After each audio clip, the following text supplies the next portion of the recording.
And we'll get going. Okay, welcome back to the Call of the Netherdeep. Nice to have you along again. So as you learnt last time, you finally made it to the city of Bazzoxan. And you were greeted by a bunch of gibbering mouthers. These handsome-looking devils here, which you heard rumours about as well, but their incessant babbling, the spitting in people's eyes and attempting to consume them made for an interesting battle. And we finished it last week. I think actually this Moorbounder here managed to do the final killing blow from memory, though I'm not entirely sure. But regardless, battle is done. You do hear the sounds across the city of apparently this demonic invasion wasn't just limited to this particular part of the city, but you hear battles raging all over the city. And as you catch your breath, wondering maybe we should help these as well, things to settle down.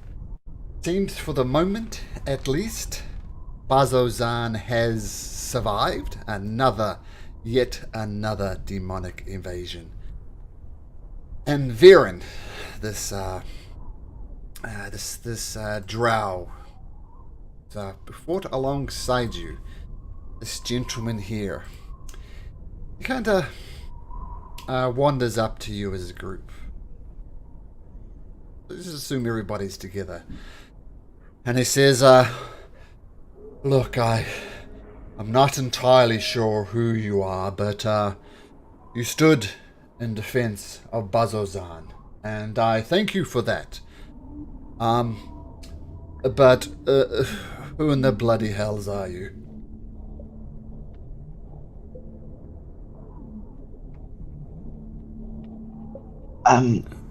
Well, my name is Caspian, and we actually came here to look for you. You have piqued my interest, at least. You have found me. What can I help you with, Caspian? We came over from, Jigao, and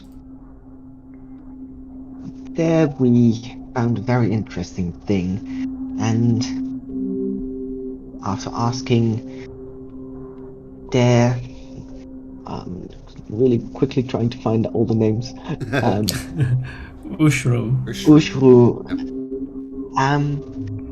told us that you could perhaps help us. However, it's a bit of a delicate matter. So would it be okay if we took this to a bit more of a private place to discuss with you? Oh, of course. I understand that. That is perfectly understandable. I'm guessing you're not here for mercenary work? No, we Yes, we are. Mission. Well, we might take a side job if we have time for it. It's not our main reason for coming here. Well, of course, I'd be more than happy to sit down with you. And what's your name, son? Talking to the very young Edward. My name is Edward. I extend my arm upwards towards him as I look up. Yeah, he shakes it. He shakes it. A nice firm handshake, all those good things. And he says, well, Edward, mercenary work we could definitely do, but there's jobs aplenty around here. Not to put too fine a point on it, but the men under my command often refer to this place as the meat grinder.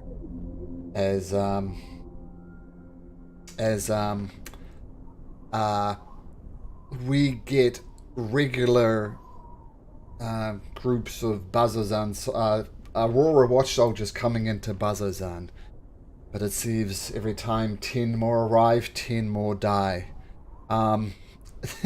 These are difficult time indeed. I mean, I've already lost at least one guard in this battle with you.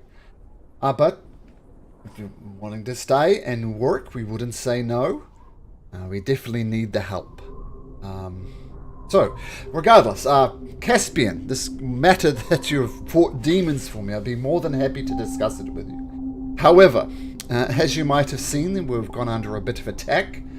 There are injured soldiers. Sure, there's some dead soldiers.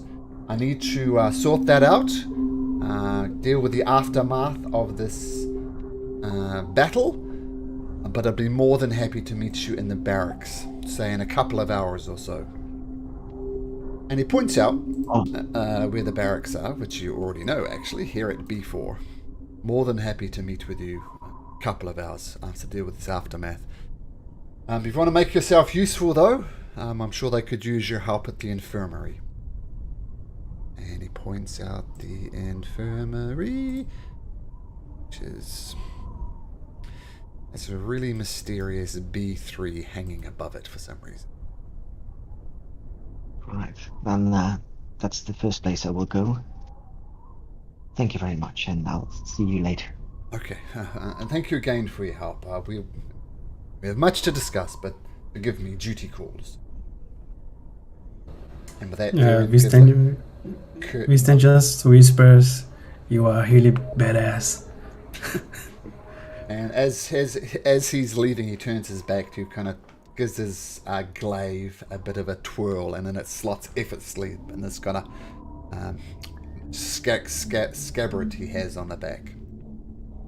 And he heads to the barracks to debrief, I guess, about what's been happening, what has happened.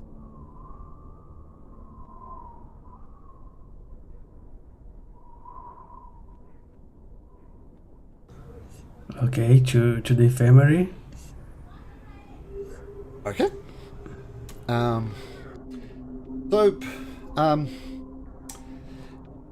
You see signs of battles all over the place. Dead soldiers, dead gibbering mouthers. As you're heading forward towards the infirmary area, the thing that immediately catches your eye is this thing over here to the west of you. You kind of wander over to get a little bit of a closer look. And what it looks like, it looks about a 30-foot deep pit, and it's lined with just rows and rows of spinning blades. Well, blades, and around the outskirts of it looks like a stadium of some sort. And you see some soldiers are bringing some of these gibbering mouthers and throwing them into this pit. And then one soldier pulls a lever and all these blades start spinning. Bzzzt, and the gibbering mouthers are just turned into mush. And as more gibbering mouthers come, this process is repeat. And from what you've heard of Bazzoxan, like, this place was a mining town before they dug too deep to get the dug too deep and open up this portal, it seems, to the abyss. What possible need would the mining town have for this? You're not sure, but you watch as more and more gibbering mouthers come and they're just thrown it. Okay, guys, you think this is why they call this place the meat grinder? Yeah, I would guess so. As they throw the bodies in, Bog would just walk up to one of the soldiers and say, "What is this? Is this some mining mechanism, or do you burn the bodies in here? What are you doing?" Just hold on 1 second. And he kind of shovels in a couple more gibbering mouthers and they get ground up again. Well, we didn't build this. This actually dates back to the time of the Calamity. This place was a stronghold of those loyal to the Betrayers. And from what we understand it, in those bygone days, servants of the Betrayer gods threw mortals into these pits to appease their evil lords.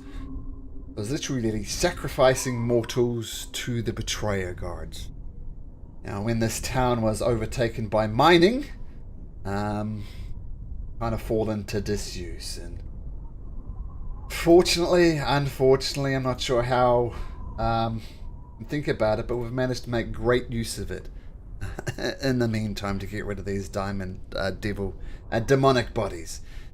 Normally we'd burn them out over in the crematorium over there. He points to B2. But quite frankly, sometimes it's too much for the crematorium, so we do what we can.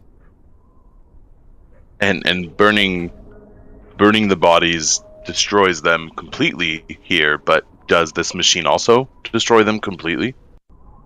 As far as we've known, we've never seen any complications with these things climbing out of the pit or possessing bodies. I mean, what's critically important in the whole running of Bazzoxan here is all dead bodies are destroyed.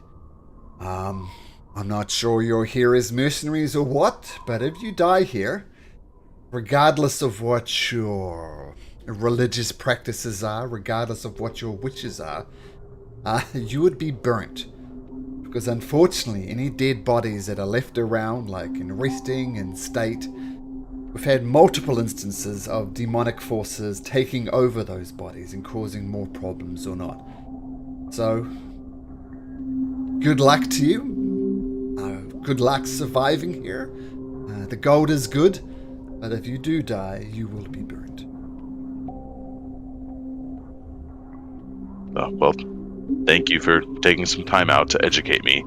Just Boggle kind of just like shake his head, like trying to kind of get used to the culture shock of this place and keep walking to the infirmary, I guess. Okay. Edward is looking down on the pit. Is there anything shiny down there? Make a perception check. Something not a demon?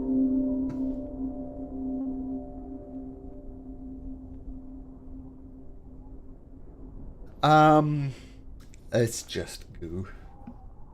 It's just an absolute mass of flesh and blood. It's nothing shiny. Apart from spinning silver blades, I guess.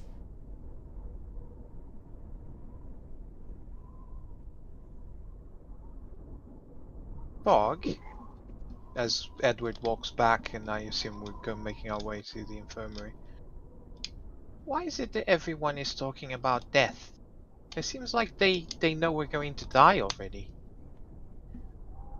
Well, we've definitely seen some death in our time together, so that just must show you how dangerous and, frankly, deadly this place is. I mean, kind of motioning around like to our surroundings and the landscape. It's not a very happy, uplifting place here, so you can understand why everyone's maybe a little down. But, and kind of clasp his shoulder and say, I think we'll be okay. We're not going to let ourselves get too depressed about it, and we're not going to let ourselves, frankly, be dead, get killed. We're here for each other, so let's just, let's go help these people in the infirmary. Edward looks back on you and say, "Don't worry, Bog. I won't let them burn you." Kind of laugh and, thanks, Edward. I can always count on you, buddy. As you make your way over to the infirmary, Edward, can you please roll me a d10? I can, I think.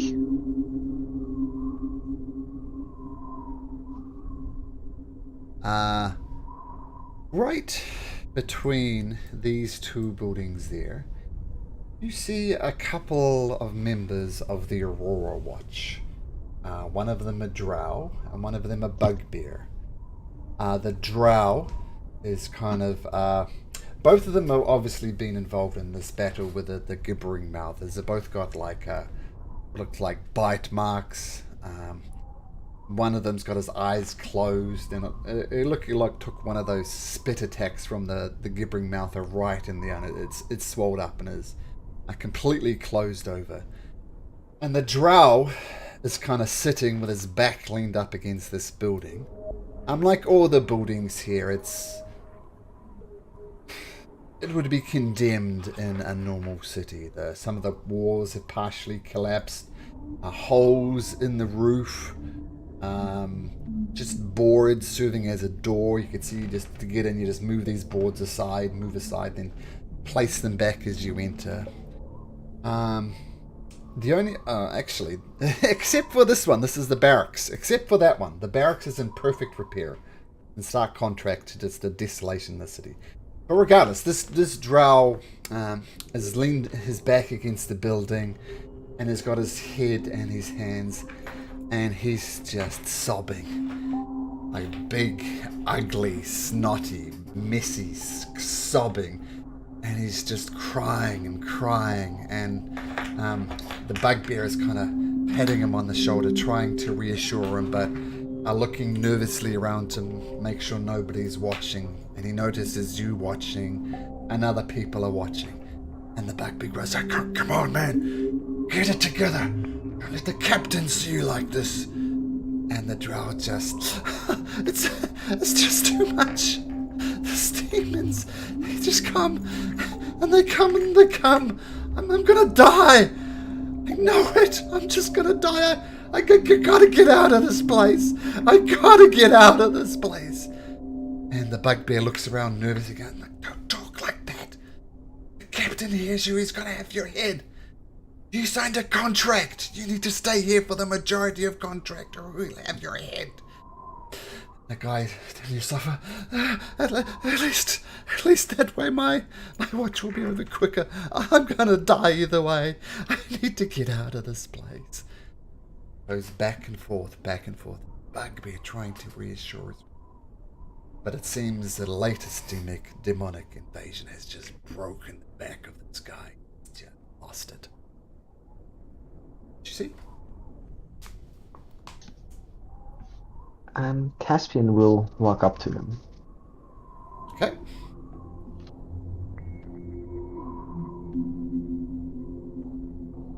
Soldier, what is your name? The one on the ground ignores you. The one at the top says, "My name's Brax." This friend down here, his name is Varys. Varys. I don't know who you are, but really appreciate it if you report this to the captain. I was not planning to. I go down on my knees and kneel beside Varys. Varys. That's your name, right? Varys, that's me. I'm sorry you have to see this. It's not me. I'm usually much braver than this, but it's just too much. It's not too much. Trust me. Too much. You are still standing. You are still here. You are still... You still have a friend at your side. Do you not? I do. Brax is a good friend, but I see you. You have hope in your eyes, and I can tell that tells me you haven't been here long. You don't know what it's like, man. And kind of grabs your collar and he's staring into your face. They don't like what it's like, man. These demons, they just don't stop. They come and they come and they come. And before long, we all end up in the infirmary. If we're lucky, a meat grinder if not. It's just never ending, man. You don't get it. You're going to die here like me. Everybody's going to die. And if we're gonna die here fighting. And you will be by the side of Brax, and you will stand shoulder to shoulder. Or are you not a man? He looks over at Brax and says, "Excuse me a second, my wife's just calling. I need to take this call. Just a second, guys."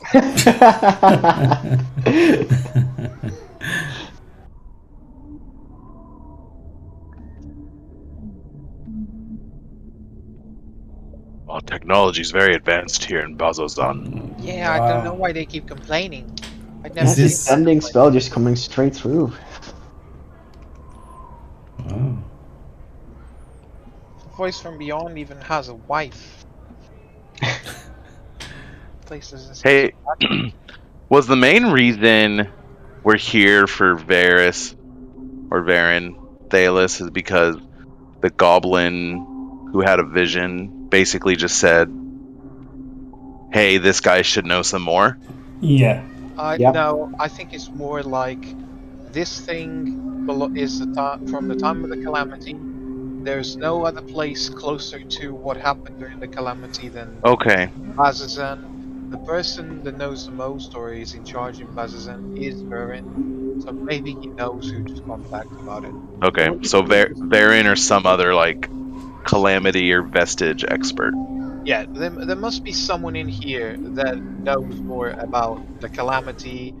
We probably will have to show the proof of what we have to get them invested to sharing, but that's what And we hope. did we get a name in the vision? Did we get a name of the person who we saw? Yeah, Elysian? Elixir, yeah. Alexian, yeah. Oh, Also Alexian. known as the Apotheon. Apotheon. Yeah. And what Okay. we know is that he was blessed by 3 different gods, and that's why we have the jewel of the 3 something. The 3 jewel of the prayers. 3 prayers? Yeah. But we don't even know which gods there are. That's what I wrote down. Perfect. And this is the name of the guy you got from the vision, Alexian. Okay, the drow continues about. I'm sorry, my wife called on the descending stone. I have to do it.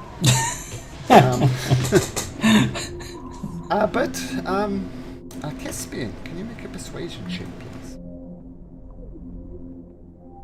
I should be able to do that. Wow. Nice. And so you said like say the last bit of your speech again, Caspian, and we'll pick it up from there.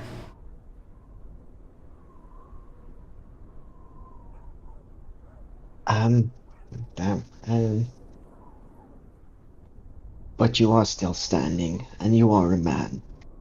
You will not die fighting. You will die fighting next to Brax. You will only die fighting next to Brax, for he will have you, and you will have him. And he takes a deep breath and wipes away his messy tears, wipes away his messy nose as well. And he says, you know, I came here for my wife and my kid. I have a young one, 10 years old. I came here to, number one, stop this demonic invasion as best I could. And number 2, with the rather generous wages I have here, I send all of it back to Osiris, to my wife and my son. What's your name, friend? My name's Caspian. Caspian Blackwood. Well, I think I'm still gonna die, but gonna die fighting. I thank you. I think I needed that. There's a classic thing, holds out his arm, expecting you to grab him by his forearm and pull him up. I grab his arm, and as I pull him up, don't give up yet. Keep the image of your boy strong, and you'll stay strong as well. Well, I'm gonna stay strong, stay alive as long as I can. And if I can last another couple of weeks, I can choose to renew this contract or not. But thank you, Caspian. You're a good soul. So are you. Yeah. I'll see you later. Holds your shoulder for a second, looks you in the eye, and him and Brax continue on their way, doing Aurora Watch soldiery things. Well done, Caspian. Well, into the infirmary we go. Okay, you head into the infirmary, and number 1, the infirmary is quite busy.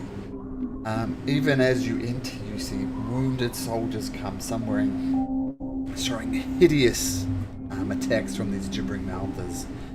Some are being led by their friends, obviously being at least temporarily blinded by these things, and maybe permanently blinded by the spittle that has entered their eyes. And you look at them and think, man, he's going to be more permanent. That looks nasty. You see other ones coming in with like big bite marks, missing from their various parts of their body, and some of them just have some type of field work done on them to bind up these wounds as best they can. But you can see now bleeding coming through, and they're all just pouring into the infirmary. You see already most of the beds inside of the infirmary are full. Looks like victims of previous incursions. They don't look imminently dead, but they definitely need hospital care. And then you see a sight you maybe didn't expect to see.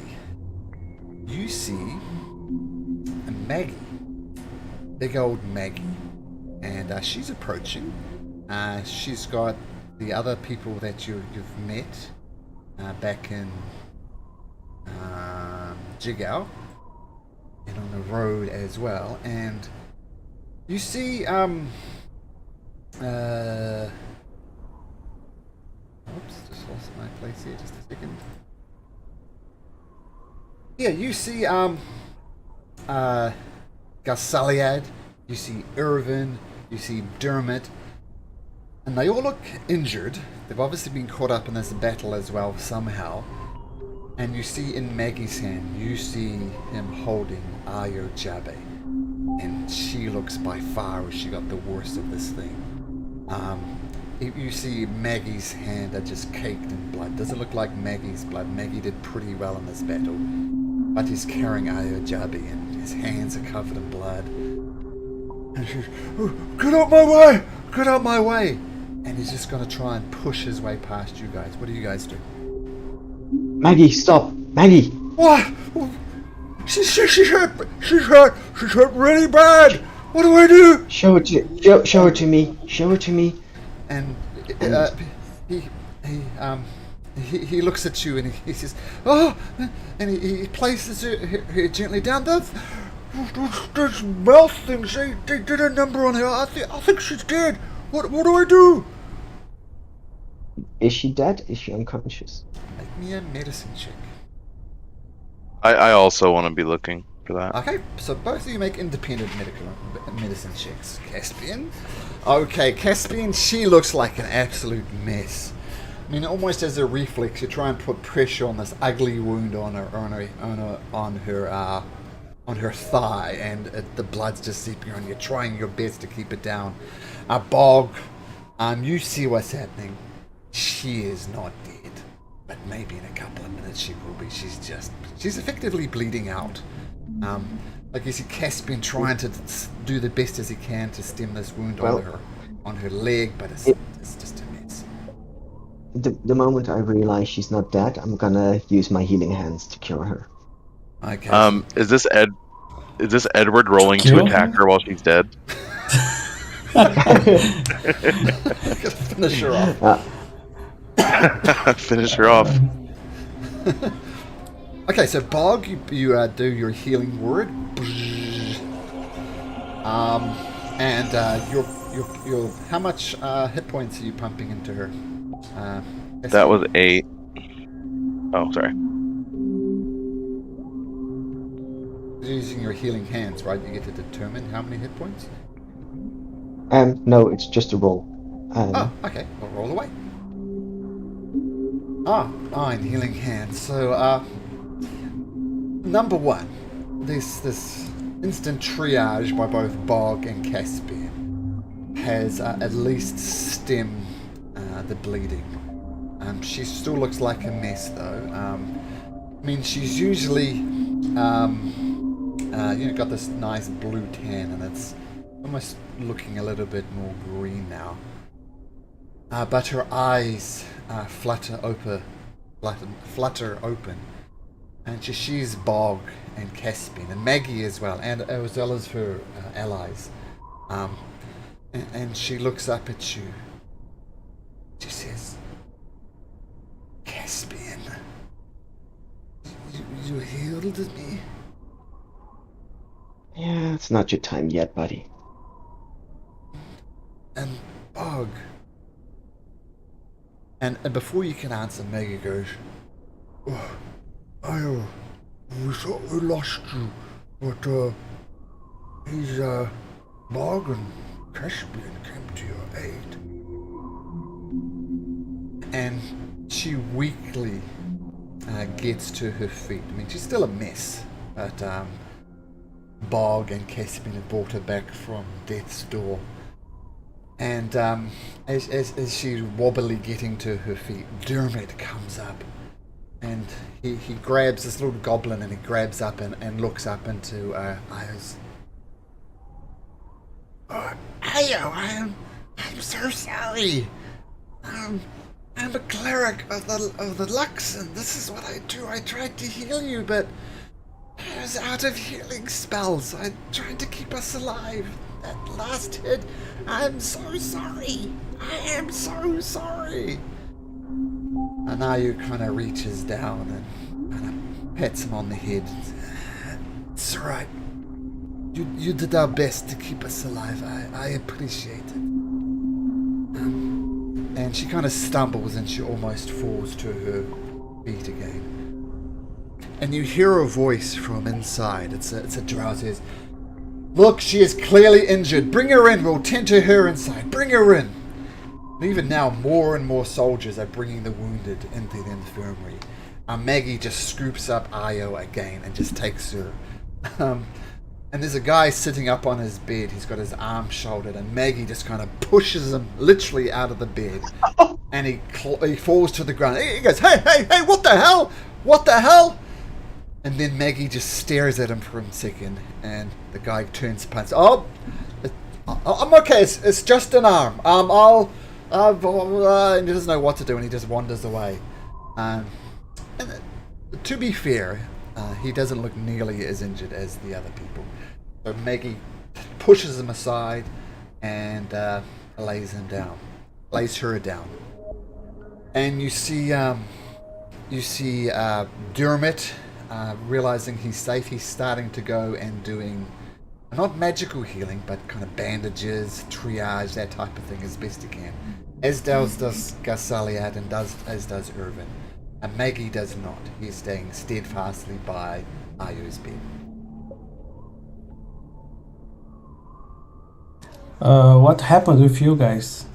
Did you fight those things? This gibbering mouthers? Dermot says, yes, we were caught up, but this attack was over the whole city. We heard interesting things were happening here, and Io is always one to look for adventure and excitement. It's kind of her thing. So we came along here. We heard you guys were coming here too. To be perfectly honest, we figure wherever you guys are with that thing you're carrying, there must be something going down here. But this is not what we expected. Said Io definitely wanted an adventure, but maybe this is not the adventure she was looking. Anyway, there's enough time to talk about this later. There are people that need to be healed. And Dermot goes non-magically trying to heal people. Caspian will try to aid him. Basically just following Dermot, who is probably more knowledgeable about this type of healing, and assisting him. Sure. Okay. What's Bog doing? Yeah, I'm also going to, knowing like the range of healing I can do with Healing Word, just like 1d4 plus 5. Mm-hmm. So about 10 points of healing. I'm just gonna kind of walk and try and assess the area and see who would benefit the most from that, and then kind of triage as I go. And I have enough to heal quite a few people right now. So. But you're going to burn and I also have your spell slots effectively during Healing Word? And there are plenty. It's I would be justified. Yeah, I mean, I would cast it 5 times. Sure. 3 of those I could do it at higher. I'll just keep like 1 spell slot, but then also kind of first, I guess, is I have some good berries. I have 10 good berries. So between 10 HP worth of good berries, and then healing word. Just kind of walk around and see where it could be the most helpful. Okay, cool. Bruno. Edward. Bruno's probably playing D&D, but what's Edward doing? Yeah, Bruno is eating Bombay Mix. Edward is smart enough to know that he can't possibly help these people because he doesn't understand anything about medicine. However, he does see that these people are not only hurt physically, but also mentally. Is that right? Oh, yeah. By yeah. the so what he's going to do, he's going to do a puppet show. He's going to grab some puppets, Okay. and the story that he's portraying is the one that we saw with the mom and two kids. Uh-huh. But this is in the future. It's a story about the kids in the farm. They're happily playing on the farm. The mom is just putting the laundry out for drying. Then she calls them up for eating, and they thank their mom. And as they're eating, they pray and thank for their dad that died protecting the land.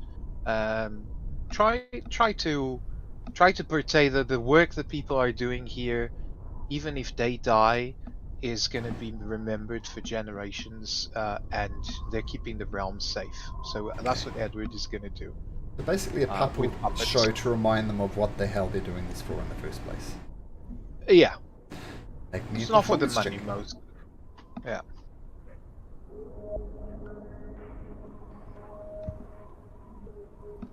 It probably stumble on my words. I didn't have the right puppets, and the kids look a bit ugly.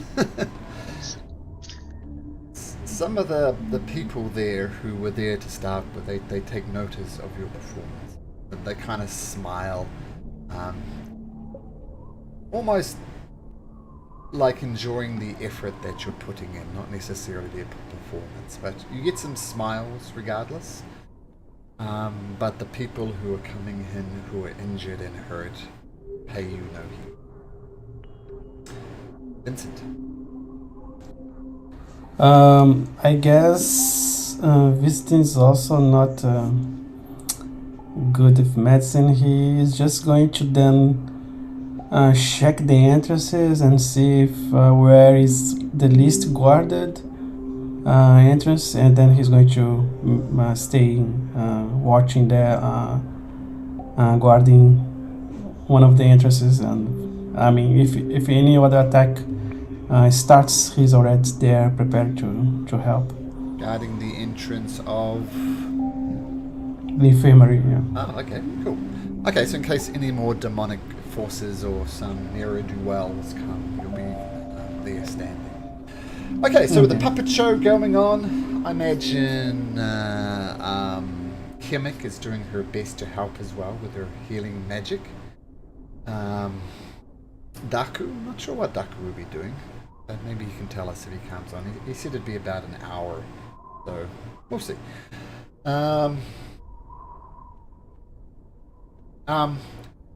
Okay. Malcolm? Yep. I want to just kind of, as I'm walking around, I want to look around and see if I can see the mom that we met. Is it Alaniria? That's a hard name.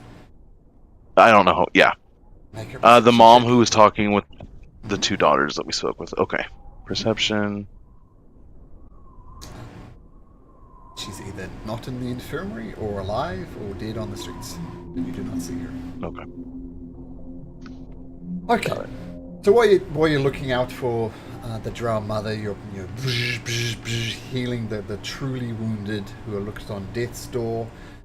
People who are just injured, like some of them are missing limbs as well. I'm imagining those are the ones you concentrate your healing magic on, because that's a potentially fatal wound, and some of the ones who are just cut up and beat up but not necessarily in death door, pop boop boop good berries in their mouth. They're a bit confused, but they're very satisfied when it goes in. Caspian, same thing. There's general healing magic going up. And over the course of an hour, eventually the sick, the wounded stop flowing in. People are either stabilized or, in a few cases, even the healing magics weren't enough to save them and they pass away. But basically, after this hour of just frantic, it's like an ER scene, right? Just yelling, moving back and forth, healing as best you can. Things stabilize. And you've done the best you can. Some people still might not make it through the night. But through your quick action, and Bog and Caspian in particular, you have saved many lives this day.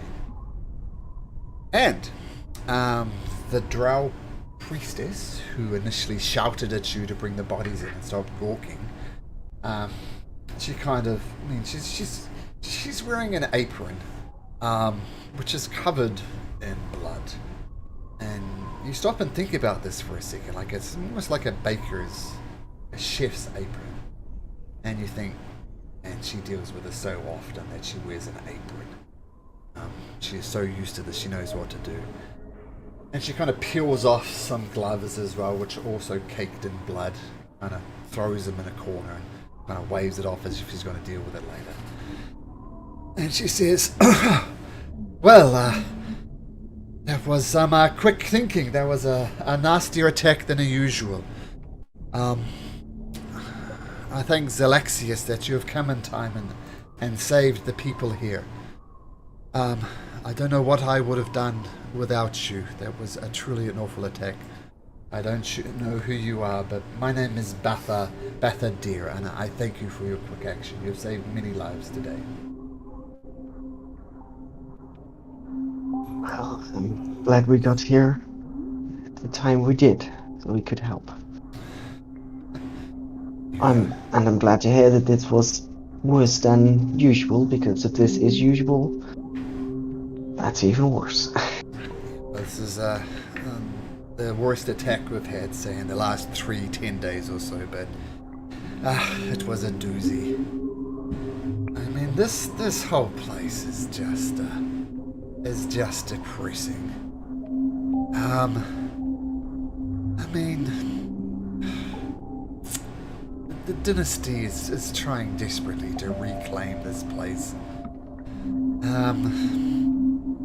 I don't know what the solution is. I mean, these soldiers here of the Aurora Watch are sacrificing themselves in a very real sense to keep the demon forces at bay. I don't know what to do. This is the gridlock of all gridlocks. 10 soldiers die, 10 soldiers are replaced. Repeat. But by the grace of Zalakis, I am here to save as many as I can. Once again, I thank you for your quick acting. You say that there is no end to it. I've seen people fighting. Is there actually someone trying to figure it all out? We've had mages here. We've had people who have been exceptionally blessed from the gods. And they've gone into the Betrayer's Rise to try and end it, to try and close the portal where these things pour out of. Number one, I guess, obviously the efforts have not worked despite their best efforts, and the demons continue to pour out. And two, that place is cursed. I mean, rule number one for exploring and taking over new areas, to do a map of it. And the mages and the wizards did very detailed maps. And the clerics did very detailed maps. The maps are completely different. Not sure if it's the corrupting influence of the abyss, but that place twists and turns on a dime. Has anyone returned? Yes, but many have not. I mean, one of the problems is there's a door that leads into the Betrayer's Ride proper. It is covered with demonic carvings of all sorts of nasty stuff. Try as people might, that door remains closed. People have found an entrance. As you enter, there's like a short bridge, and below it is this silvery mist. People have descended down into them by magical means, by mundane means, and they say it goes down for at least 1,000 feet. Some reports have it a little higher, some reports have it a little lower. I've heard as much as 3,000 feet and as low as 500 feet. But people have found their ways down there. Come up that way as well. They've encountered demons. Some fell to the demons, some defeated the demons. But as far as closing them, the people have come and returned. I say about 50-50. Half the people who go don't return. Is there someone in the city now that we could talk that has been there or knows more? Perhaps could show us the way around it? Well, there's 3 people who immediately come to mind. There is... I mean, both of these people have been to the infirmary at one point. One tiefling's name is the Prolix Yusuf. It's kind of an orange-shaded tiefling. He calls himself an archaeologist. He is here to study, to get as much information as he can. There's also an elf called... her name is Aloysia Telfin. Tell me, have any of you been or are familiar with Ankarel? Jewel of the Jewel of the Desert? Never heard of.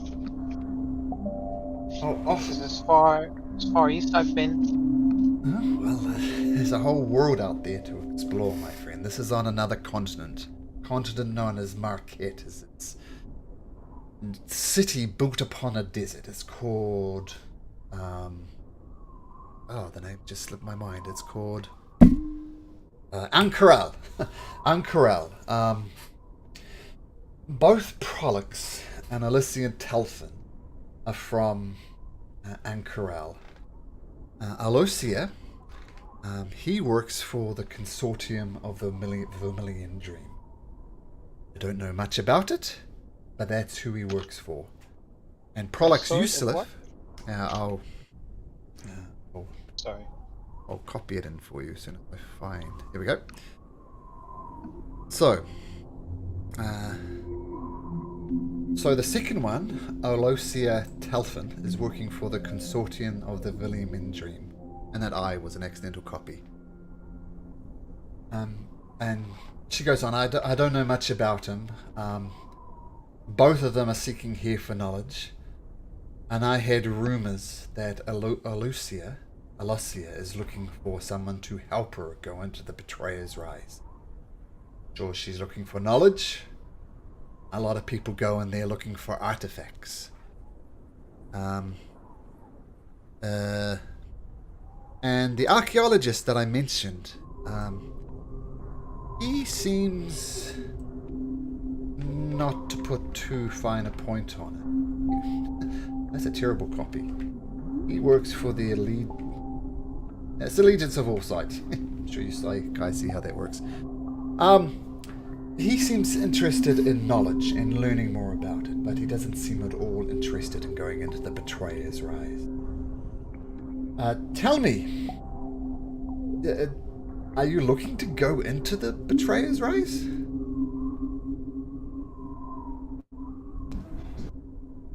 If that's where our answers may be.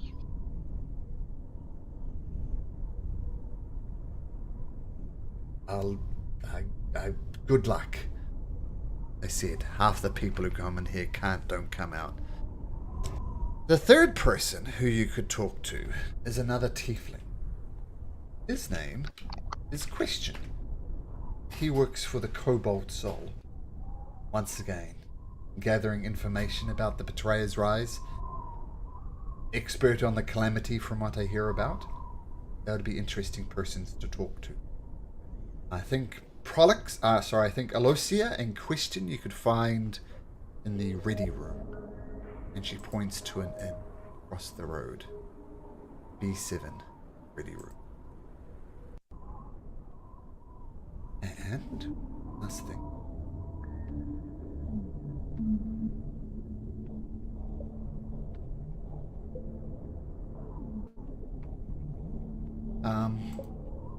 Both of them were actually in here the other day, and they took a selfie together.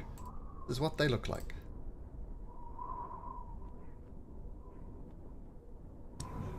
Whoa. The Aloysia is the tiefling. Nope, other way around. No, Prolix it's the elf. is tiefling. Prolix is the tiefling. Okay, Prolix is an archaeologist, right? That's what he calls himself. And Aloysia, she's also archaeologist. I think she would claim a similar title.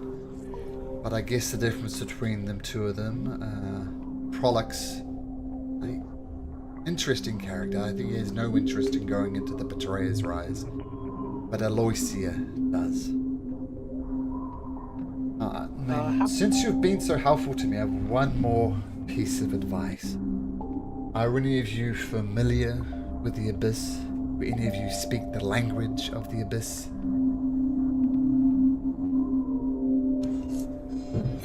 Let me check. It would be the Abyssal language. No, he speaks Infernal. Then you're a damn fool for going in there. Speaking the language not familiar. I mean, if you're looking for experts, I think Aloysia would be your best bet. And Daku, welcome.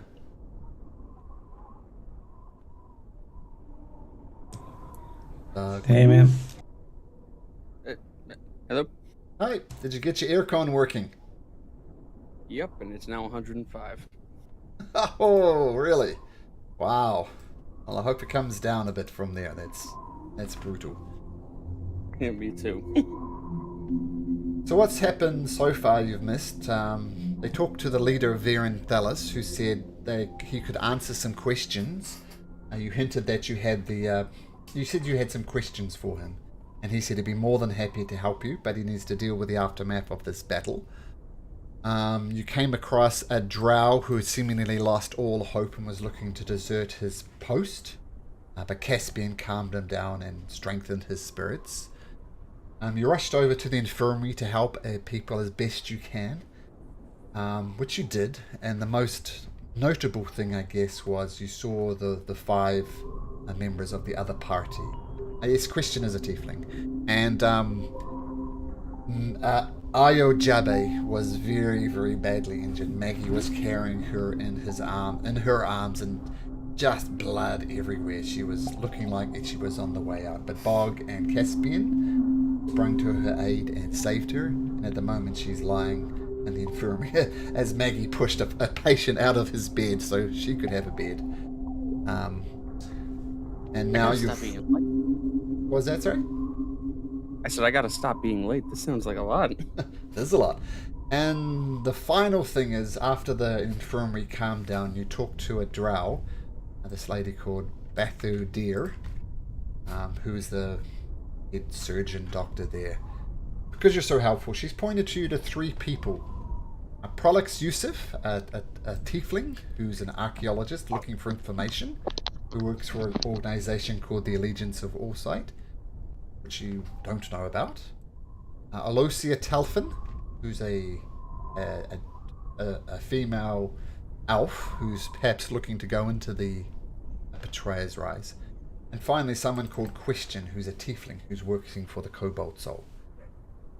So she tells you these are people you could possibly talk to, and he says, well, do you have any other questions for me? I mean, I have things to do, people to help. I mean, not out of the woods yet, but you've saved literally 10, 20 lives this day, so I can take a moment to answer any more questions you have. But appreciate I am an The Allegiance of Allsight, the Consortium of Vermilion Dream, and the Cobalt Soul, and you see like Edward's struggling to say those names. What are they? Well, the Cobalt Soul is, I guess you could explain them as the library of Exandria, the entire world. They're famous for collecting knowledge, almost knowledge for knowledge's sake. People often approach them if they have questions of a particularly strange nature that they couldn't find in normal things. And if you get on good terms with the kobold soul, do them a favor, or fat out pay them, they will let you in. So think of them as the librarians of Exandria. Find them all over the place. I cannot help you with the consortium of the Vermilion Dream or the Allegiance of Allsight. Nothing about. If one wanted to get in contact with the Kobold Soul, how would they go about doing that? Well, there's no formal prison here in Bazzoxan. I mean, we're in a front line against the demon, and library is the least of our concern. But if you wanted to learn more about them, you need to talk to Question, the tiefling. You'll find her almost certainly in the ready room. I think you'd probably find Aloysia there as well. Prolix, I don't. Thank you.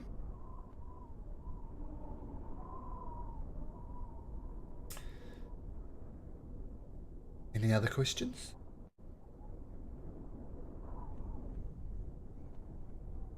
Well, I would just ask about Varin, what she can say about Varin, if he's a trustworthy guy, or put it what this she way. can say about him. If it wasn't for Varin and his leadership and his bravery and his expertise with the glaive, this place would have fallen a long time ago. He's been here for years, which is just remarkable. The person who got second place lasted 6 months.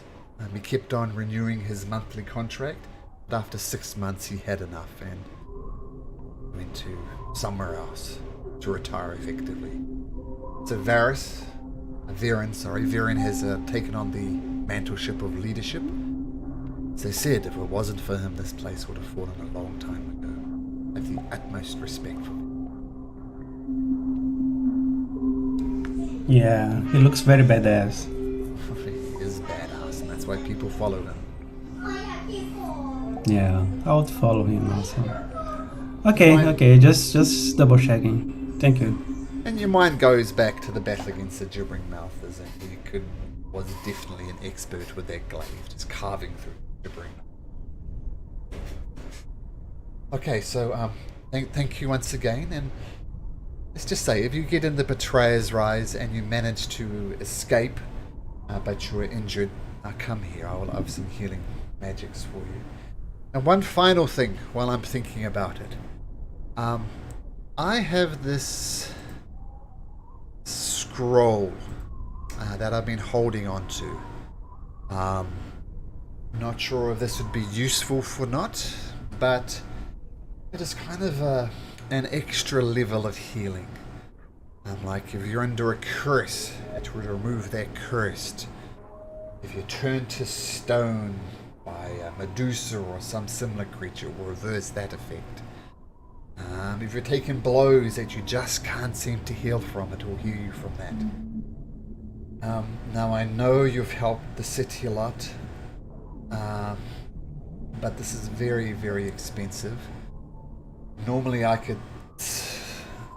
I'm torn whether to use it or sell it to fund for further things, but 2,000 gold pieces wouldn't be out of the question for this. But if you're interested in such a scroll, and you can afford it, I could let it. You have it for 500 gold pieces.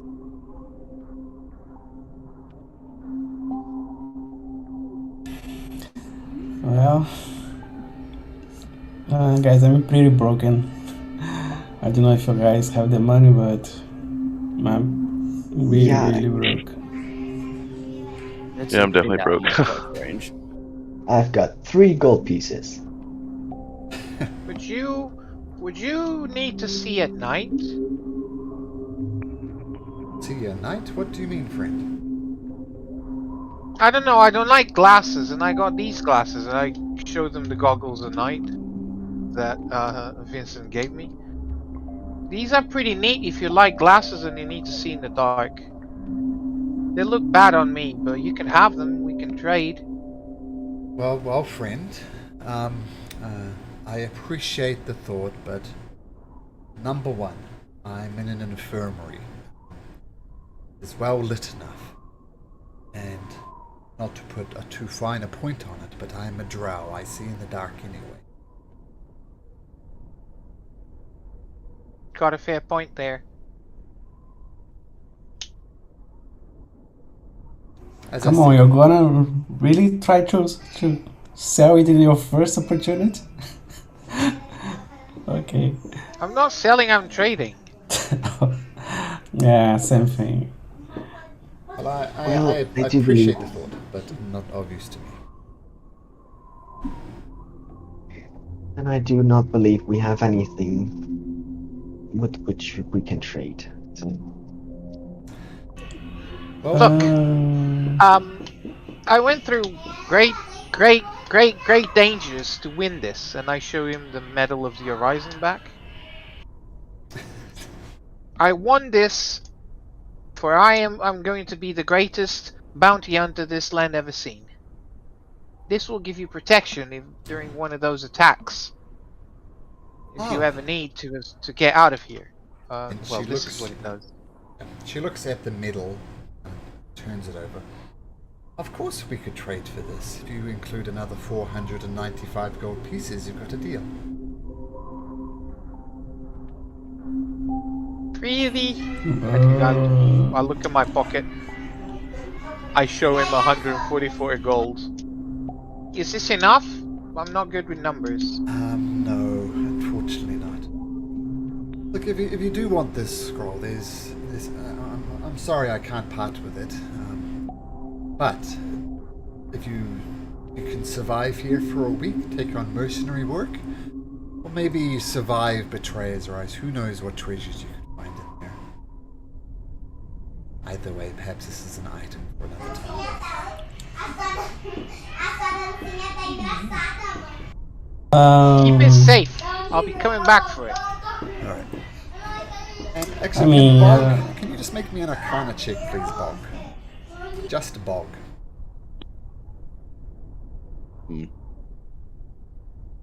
While I'm looking at it, can I guide myself with the Sure. Arcana check? Sure.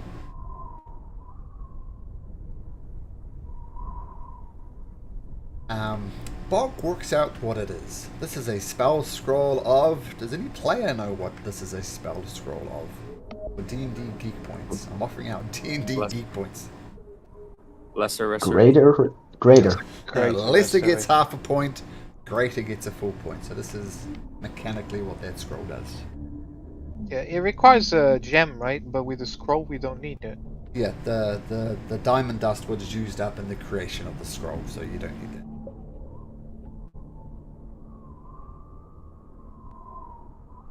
As I see that, I kind of mentioned to the group too and say, recently here I've developed the ability to bring someone back from the dead, but to use that I need 300 gold. So we might want to save our money. I need 300 gold worth of diamonds. So we may want to save our money for that, to have as a kind of a insurance policy of some sorts. But this scroll would allow us to heal and remove a curse or an effect of some kind, but we may want to pool our money together for in case one of us dies and I can bring them back. But this scroll does look helpful. Seems like we're not gonna run short on jobs here. There's plenty of money to be made. And both, you mentioned there's gems at this Betrayer's Rise. Both is the name of the guy we're talking about, right? The best I can offer you is maybe. Some people have returned with jewels. Some people have returned with literally nothing. Some things have not returned at all. As I said, the place is firmly under the power of this chaotic magic that leaks out of this portal. As I said, the corridors themselves twist and turn. So that's why no map has been... Well, several maps have been made of the place, but they're all quite different. So what you'll find there, I don't know. Maybe, but the place is in chaos. If you're looking for diamonds, the best person to talk to would be Varen. If anybody knows, if anybody has access to such a thing, it would be him. There's a Varen and there's a Varys, right? Varys was the drow that was babbling and crying. Varen is the leader of Varen Talis. Gotcha. So I'll just bring up his handout again. So Varen, he's the leader of the city, that guy. Okay, Varen Talis. So he is the head honcho here. Yep. And Varys was the guy who was crying. Got you. Okay. Well, I wish you luck, whatever it is, and please come back if you need healing. I'd be more than happy to help. It's kind of what I do. But if you excuse me, I have some follow-up work to do on these people you've sold. A good day to you. May Zelicus bless you. Take it. That's dealing with the wound. Has it been enough time that if we go to the barracks we'll meet Varen? Or do we still have more time to kill? He said a couple of hours, and you've been in there about an hour. What do you guys say? Should we head to the ready room? I did want to ask that. I did want to ask that Cabal fellow question. Just not even 5 minutes, and then I'll be on, and then we could be good to go. Yeah, let's go down. I'm gonna ask the what's her name, Balfa. Is there any I don't know, weapon or general store here in town? The weapons that arrive here tend to go straight to the barracks. There's no general store as such. I mean, as far as places people go to not kill things, there's the ready room, which is the local inn, so inn and tavern. If you're looking for a comfortable bed to stay, that would be another one. And the only other place which is not dedicated to killing or surviving killing would be the temple over here, run by a Furbolg fellow called Falcon. Is that temple? Yeah, this one over here. Yeah, temple. Yep, B5. Which god is this temple? I believe Falcon worships the Wild Mother, but the temple was for somebody else originally. I can't remember. You might need to talk to Falcon about that. Okay. Sorry, who did you want to talk to, Daku? I believe it was the tiefling, the one, or Christian. Oh, okay, sure. The one. Yep, they're in their ready room, so... Yep. Okay, got it. Okay, so as you're leaving Baltha to do her work, you start making your way out of the infirmary. And you see one of the soldiers there, one of the soldiers who might or might not make. This is the one, we'll say that Bog, who actually used one of your spells on him because he looked that bad, but he still is looking on death's door. And you see him looking around, and there are people much less wounded than him who are getting all of the attention. And you get the impression that the resources that are being spent are not being spent on this person because it's basically not worth it. Looks like he might be dead before nightfall. But as you approach, as you're about to leave, he raises his hand, and we'll say both Bog and Caspian, you are both of the people, you both tried to help him. And he raises his hand and says, Bog! Caspian! A moment of your time, please. Of course, of course. Yeah, immediately go over. My name's Avon. Firstly, thank you for trying to save me. I truly appreciate it.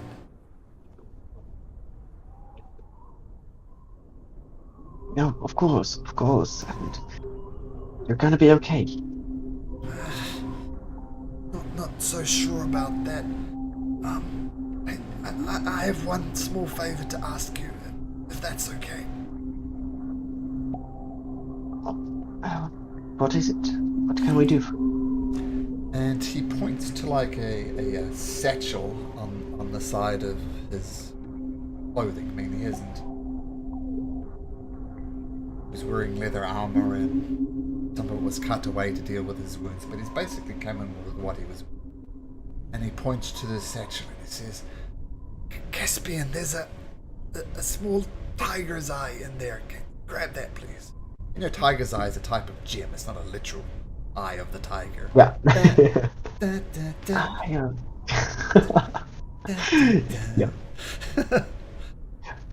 I go and grab the eye of the tiger. Yeah. And it is indeed a small tiger's eye type of a gem.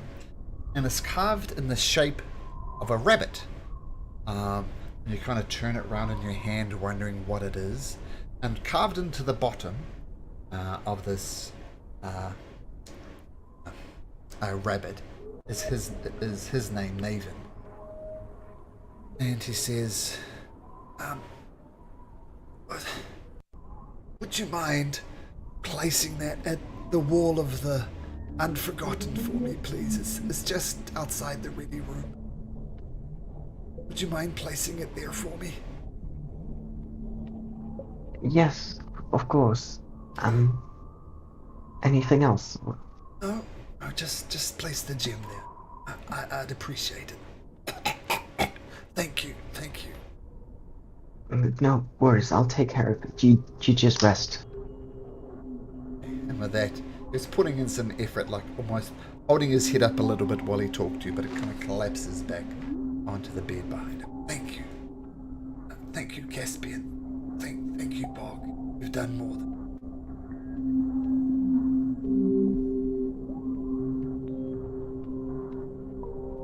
Right,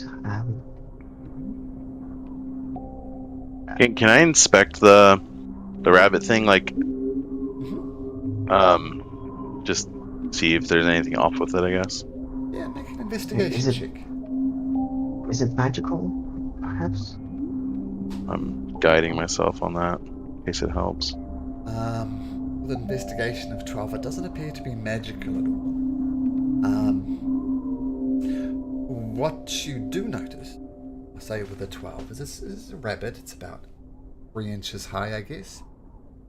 You notice on the bottom where it says Naven, both of the ends are backwards. The cross thing of the end letters is going the wrong way. And I think whoever carved the bottom of it wasn't Naven, but perhaps a child. Child carved the name on it.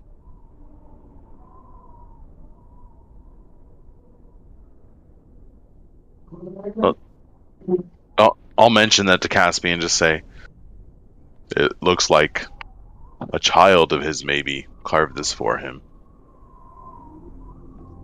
Perhaps let's just do as he wishes, and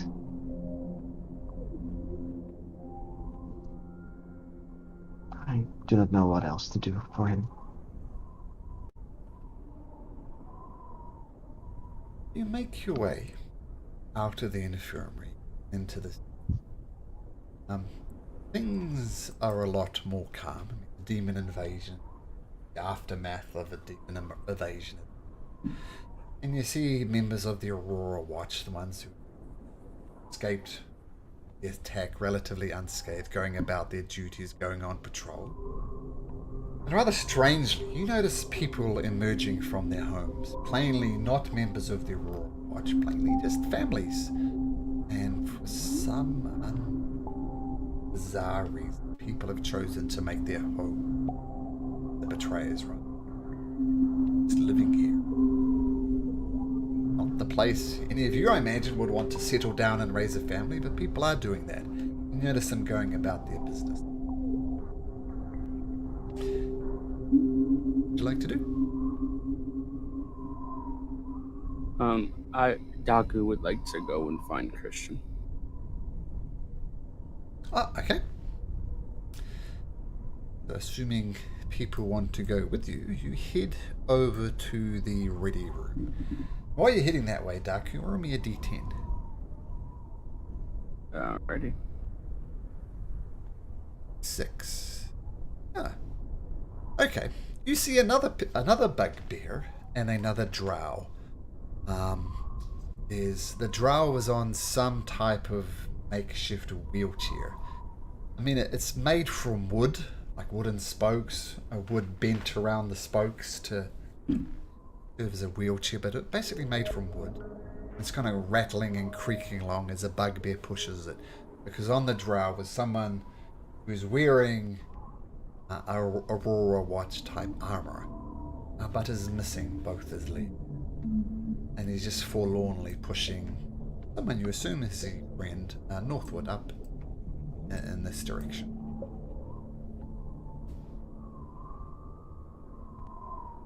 This direction? Yeah, north of the ready room. Daku just shout out a polite morning. Morning. There's the bugbear and the drow kind of waves his hand haphazardly back in your direction.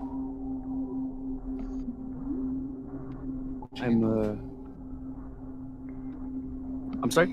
Yeah, they just continue to going north. They acknowledge your greeting, return it, but some north. Alright. I will continue on. Just kind of observing the scenery around me. Cool. You said the bugbear has no legs? That's what No, you said? the bugbear is pushing the wheelchair, and the wheelchair is a drow with no legs. Is the drow alive? Oh, alive, yep. When Daku greeted him, he kind of waved a hand back in his direction. Very much alive. Weekend at Ernie's. Yeah. Edward is gonna approach the bugbear. If you're going north, the infirmary is that way. And he points behind him. My friend is long past the need for the infirmary. Baltha has done as much as she can. So, I mean, you look at his legs. His legs are not bleeding or anything. You just see some stumps, I guess. Not on death's door. This is not a recent injury. Would you mind sharing the story behind what happened with you, sir? And I look at the drow. He looks up to you. He's quite gaunt. Give me a persuasion check if you'd be so kind. Yeah, my forte.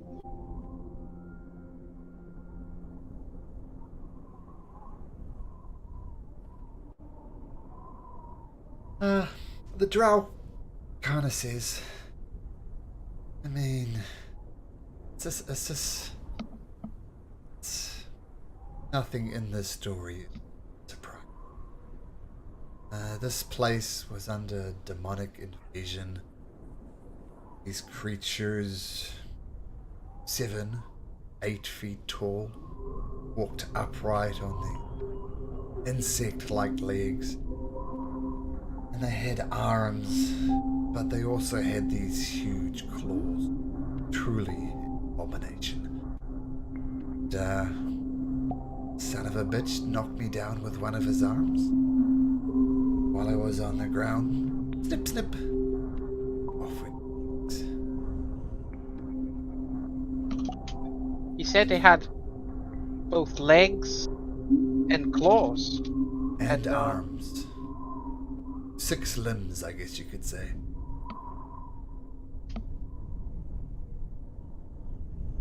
Was this in the city, or were you at Betrayer's Rise? Oh, no, in the city. The city was under invasion. You must have been a hell of a fighter to survive that. Some hell of a medics. Son of a bitch, and he says, pointing his head backwards towards his bugbear that's pushing around. Son of a... The good medics. Baltha helped as well. But now this is walk around the city. Strong enough to leave the city. So we walk. And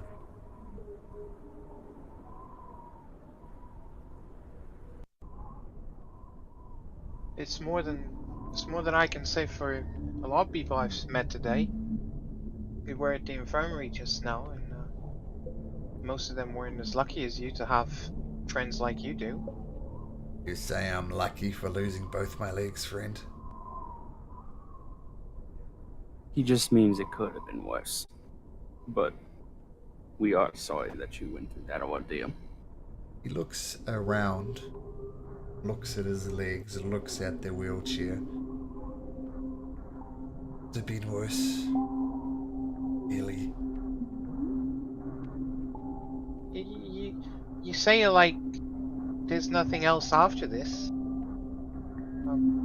I see, the way I see it, you still have plenty to walk. Oh, There's- too soon, my friend. Too soon. Me and my Stay- buddy here, we're just trying to make you feel better, trying to spread some positive vibes. We didn't mean to offend. We know it must be quite the ordeal. I know. You're being kind to them. Thank you. I thank you for your experience sharing. I'm sure that if I meet one of these creatures, I'll be looking out. Watch out for them.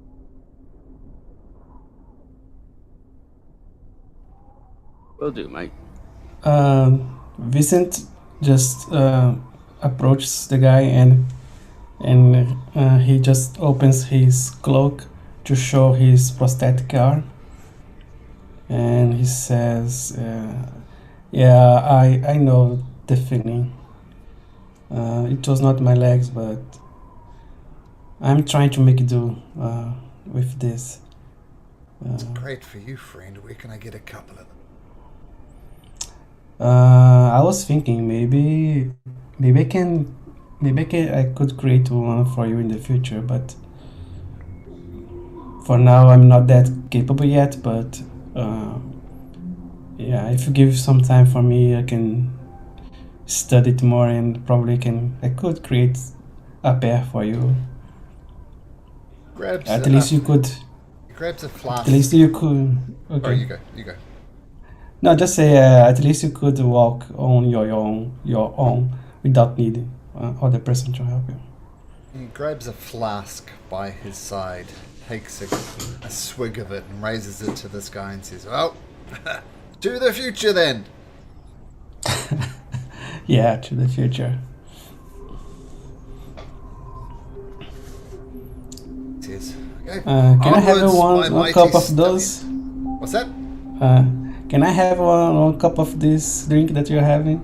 Sure. Take a swig, friend. Thank you. And yeah, Winston just takes a swig of this. Make me a happy. Constitution saving throw, if you'd be so kind. Okay.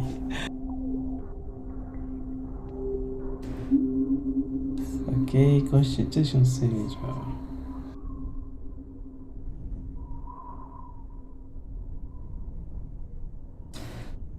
I'm not sure if Vincent is a connoisseur of fine spirits or not. But the closest thing to describe the flavor of this that I can think of would be petrol. It tastes absolutely foul, but you can feel the alcohol. It's a very high concentration of alcohol. And you feel it burning in your throat, and it's weird, but you almost feel your eyes burning as well.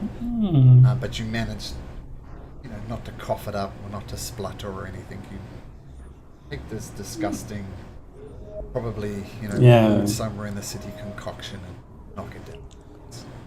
It's good for getting people drunk. If you're looking for flavor profiles, nope. Purely brewed to get drunk on. Nothing more, nothing less. Yeah, I just give him back the bottle. Yeah, yeah. Thank you. This is interesting. Thank you. And I give it back to him. Says, onwards, mighty stallion! And the bugbear shrugs and starts pushing him. But he starts pushing him going south, not north. Like when you met them, they're heading north, now they're heading south.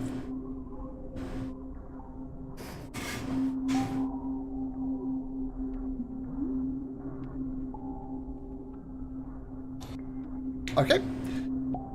So, you continue on your way to the ready room, and you enter inside, and oops, I just hit the crash just a tick.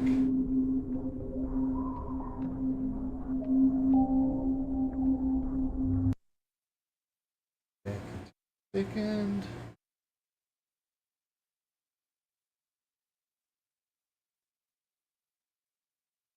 Okay.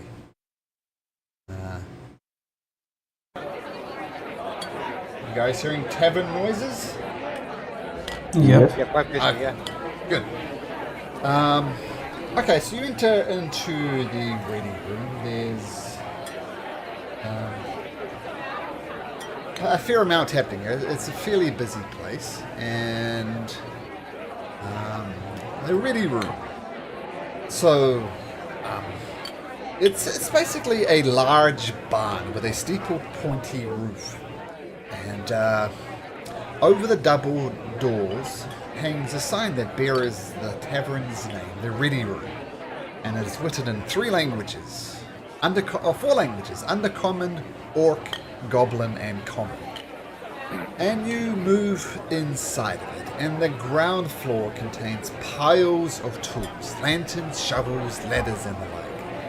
And a dozen wooden stools have been turned into curtained-off sleeping quarters. Like you think in a bygone age, this was perhaps an actual barn, a working barn. And you can imagine horses and other farm animals being put into these stalls. Now they've been converted into sleeping quarters, each one holding about 5 cots, some of them doubled up, some of them not. And as far as privacy is concerned, a simple curtain has been pulled across the center of this. So, you're looking for a place to sleep, this would be it, but if you're looking for privacy, this is not it. And right in the center of the barn, is like a platform with a rope and pulley system, more or less acting like an elevator. You see one particularly drunk or war-washed soldier stumble in, ignoring you, and bashing into you, not with malice, but to lack of balance. And he sits on the middle of this platform and just kind of feeds this rope pulley system through, and he raises gently to the surface where he stumbles off. And you see a bar up ahead on the upper level as well.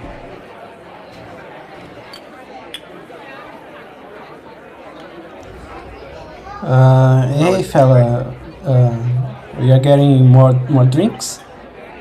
Oh, he's up on the upper level now. He's left you. Ah, okay. The I elevator. thought. Oh, okay. I thought he was still here. Nope. Do we see anyone that looks like the description of one of the 3 characters who we can either question or I wrote down their names, or Alosia or Prolix? Make a perception check. Oh, I probably can't see much from from down here, but I will assume you use the pulley system to get on the upper level, because people down here are just sleeping best they can. If I put him on my shoulders, does he get advantage? Sure. Roll a game there, Edward. oh god, it's not gonna help much Yoink. around here. Thank you. Okay, you spend a little while perched up on Daku's shoulders, but it takes you some time. But you do spot them. It takes about 10 minutes though. 10 minutes on Daku's shoulders. Yep. You see question. There's no art for question, I don't think. I'll just double check that. I don't think so.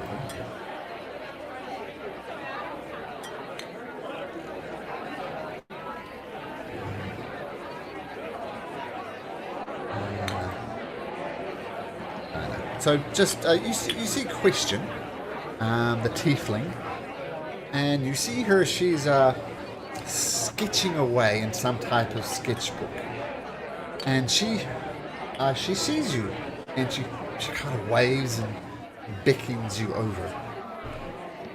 Daku, I found the person you're looking for, the one that works for the Cobalt Soul. Do you guys already know her? Because she's waving at us. And I'm quite well known. Everybody knows me, Dinky Edward. So Okay. she probably recognized me as a bounty hunter. This happens to me all the time. Okay. So Well, Mr. Bounty Hunter, would you kindly get off my shoulders so we can head over? Oh yeah, sorry. You also did spot, Edward. You also spot Alosia, this female elf dressed in red. She kind of momentarily locks eyes with you and then looks away and just continues eating what she's eating. Okay, she question.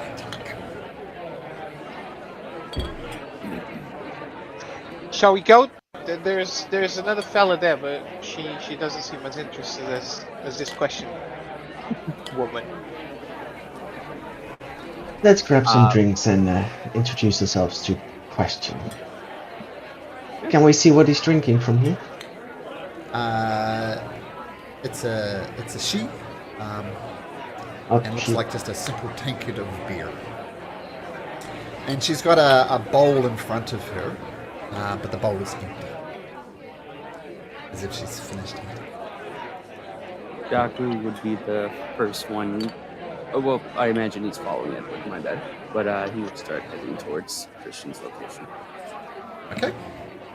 You grabbing drinks along the way, Caspian? Yeah, for everyone and for question. Okay, a tankard of... I mean, we had the spirits that was drunk before by Vincent. Terrible. And the barkeep sells you a tankard of beer. A beer is a very generous description of it, but at least it's cheap. It costs 1 copper piece. So buy as many beers as you like, Caspian.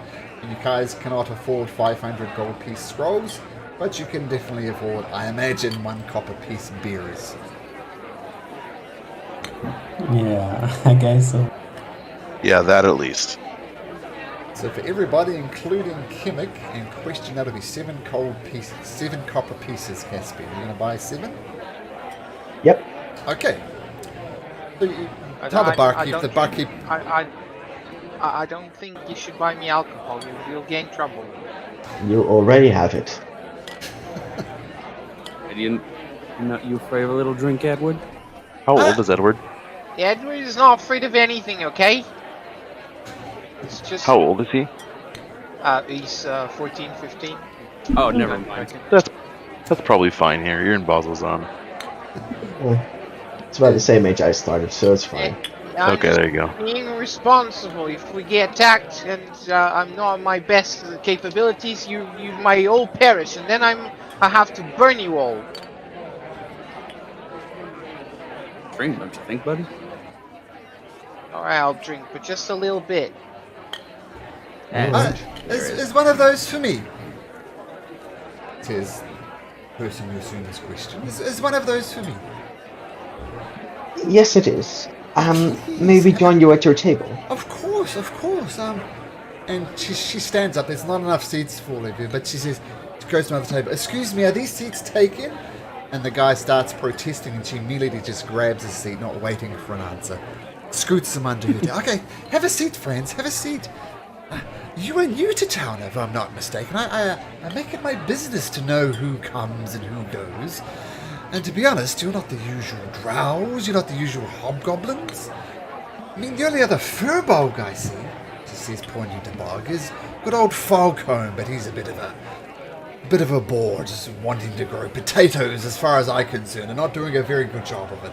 But welcome to Bazzoxan. My name is Question, and it is my absolute pleasure to meet you. And Question is a kind of the classical tiefling, I guess. She's got a deep red skin.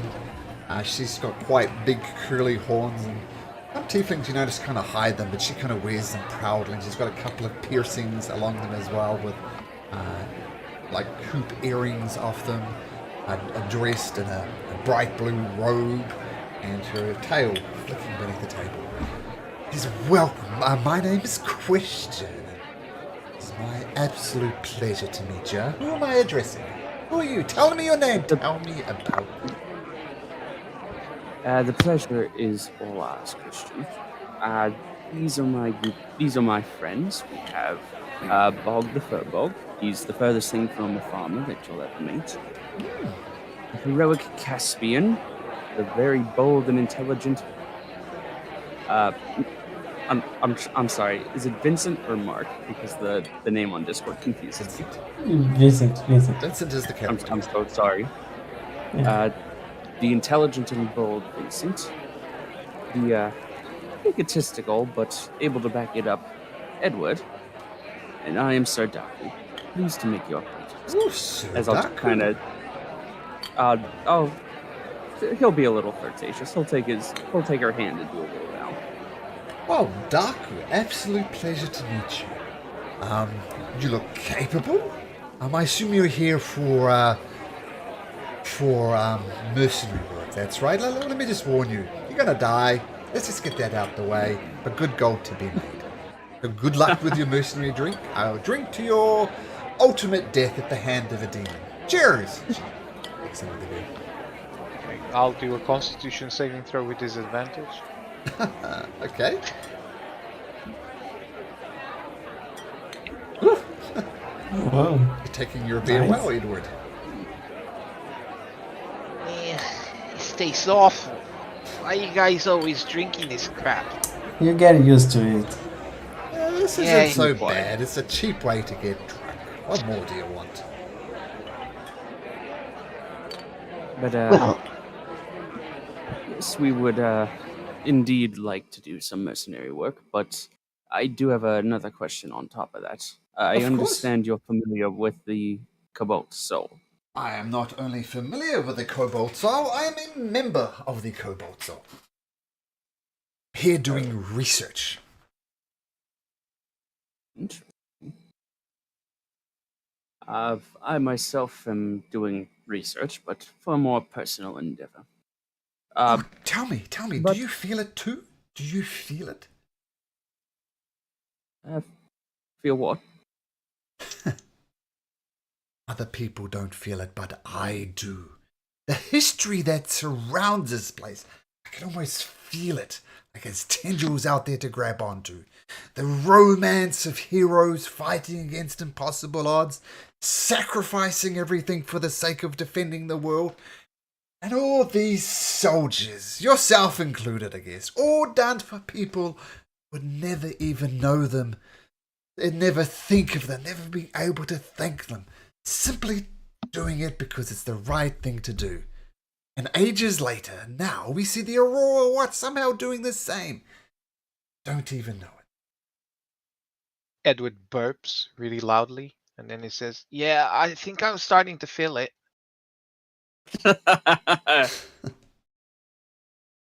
Well, I that's don't know great. why, but Cinescape just changed the channel. I don't know why. Yeah, I like a Yeah, little. I almost like had a power cut off for a fraction of a second. Weird. Wow, it's crazy. Everybody in the tavern just went outside. Yeah. If I can reset that and bring it back, it was weird because might have been my air conditioner that kind of tripped the circuit or something, but I lost power for just a second. Crowd's back. Yes. Yep. Okay, cool. Yeah, it's a weird little blip in the power grid or something. Okay, yes, so the romance of the place. I mean, I understand there are things that happened here many years ago. Tell me, what was the name of the heroes that defended this place? You have no idea. I have no idea. But that's the romance of it. Sacrifice without thought of reward, even a simple thank you or even a beer bought at a pub for you. Fascinating. It's almost like a type of mythic resonance. People sacrifice then at Bazzoxan. People sacrifice now at Bazzoxan. That's the feeling I get from it. But regarding the name, not all must be lost. I believe I've read about an Alexian sometime. Oh. Does that name ring a bell for you? Oh. No, it doesn't. But she gets out her sketchboard and says, Alexian. Oh, well, it's adding to the history. What can you tell me about Alexian? How do you know of him? Who is he? What does he know? It's very vague. I've read about it years ago. It must have been a name, but I could have mixed things up, so don't take my word on it, though. Maybe you heard about the Apotheon? That's how he was also known. The Apotheon? Wait, a portent, you said? Apotheon. Maybe I can't pronounce it right, but...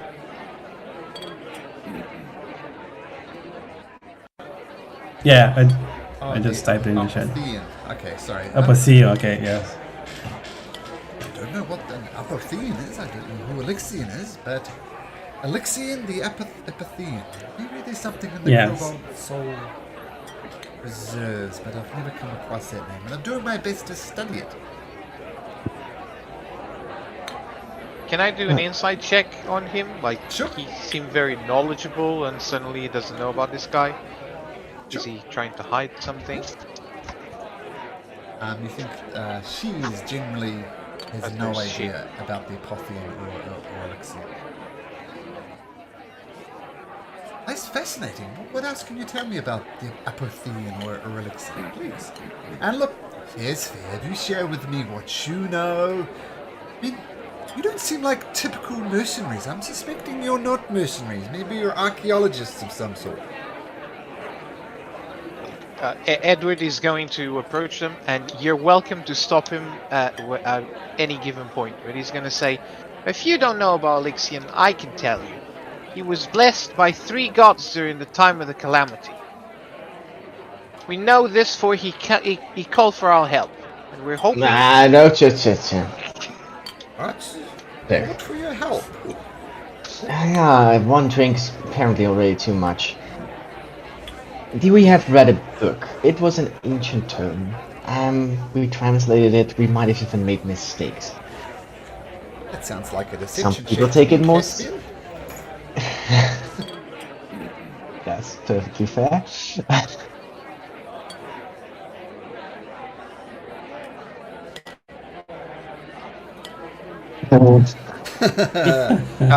I guess the natural one is because Edward straight away say, hey Caspian, I thought you told me we shouldn't hide things or lie.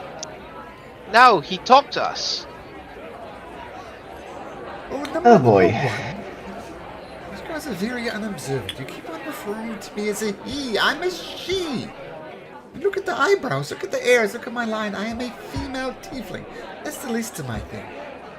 Now you are obviously lying.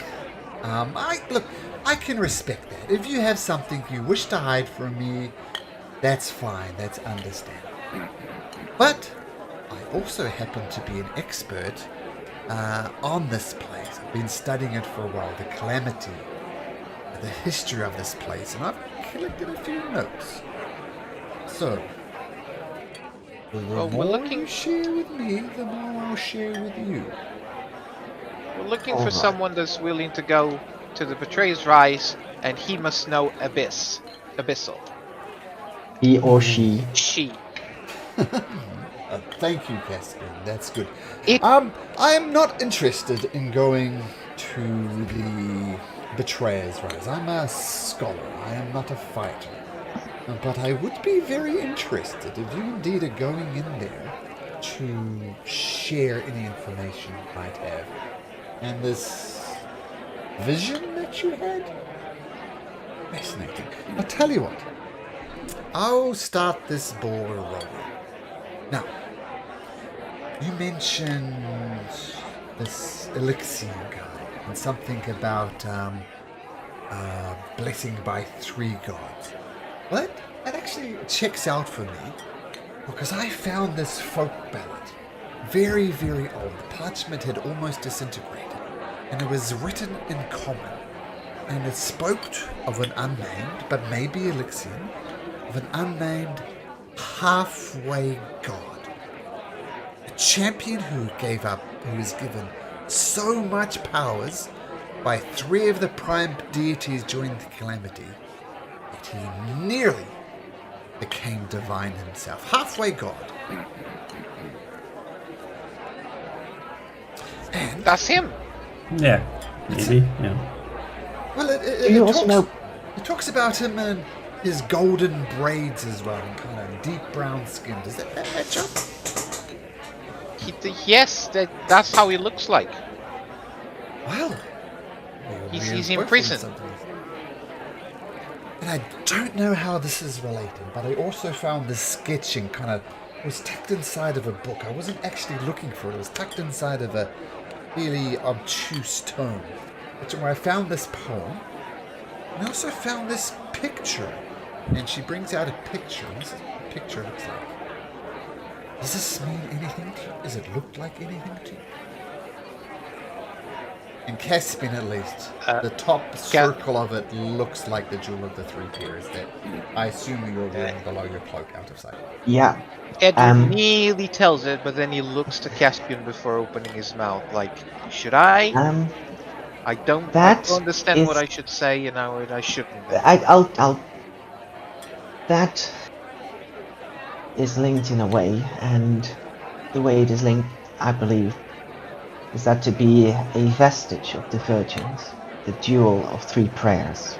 Oh, you know of it? And fascinating. Yes, I do. And it would make sense to me that the same 3 deities that blessed Alexian also created this. So, however, we are not certain which 3 deities they are. So, do you have any knowledge of this? Well, I think it's Downfather, Serene, and Wild we have Mother. in the vision they mentioned Moonweaver and then Changebringer. That would be Avandra, the Changebringer. Yes, Avandra, the Changebringer was one of the 3 prayers. Yes, Sahanin, the Moonweaver, that was another one. And there was another 3rd one, though. I wasn't able to find that. I don't know who the 3rd deity was. I mean, just the nature of this jewel, it almost suggests 3, like it's got a top half, a bottom half, and kind of the side pieces match as well. So there's some type of, I guess, Trinity aspect happening. But you said Caspian, the Jewel of the 3 Pairs. What do you know? Please share.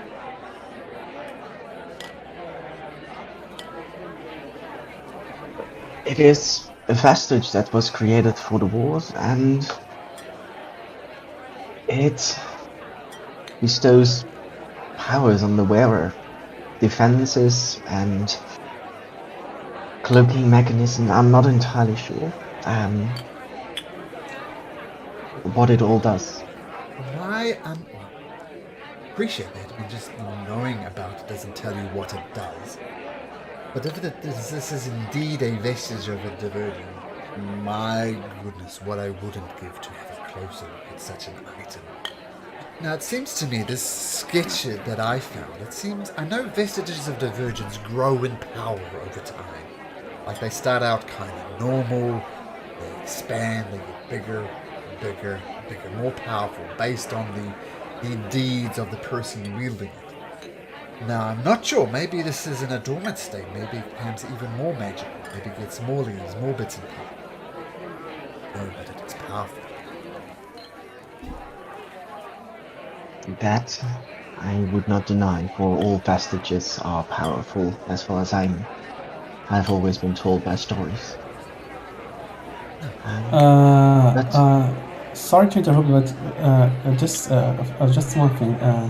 You said that you would give anything to have a look.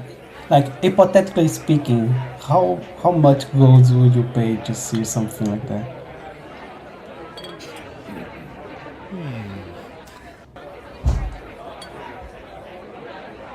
You know, I'm just thinking because that's a really odd question to ask if you don't have it. And Malcolm knows you have it. The question doesn't know you have it. But that's a big hint. Yeah. Here, what, make a deception check, Vincent. There is Okay. an important piece of information that you're omitting from there. Oh man.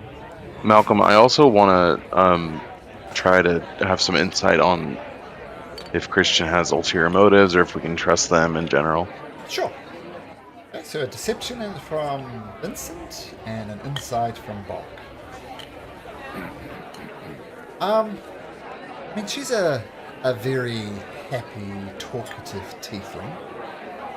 She has shared with things with you initially up front without really you guys giving much to her. She said to get the ball rolling. But she seems on the up and up. She seems genuinely interested, like a scholar's scholar. Is in it for the knowledge.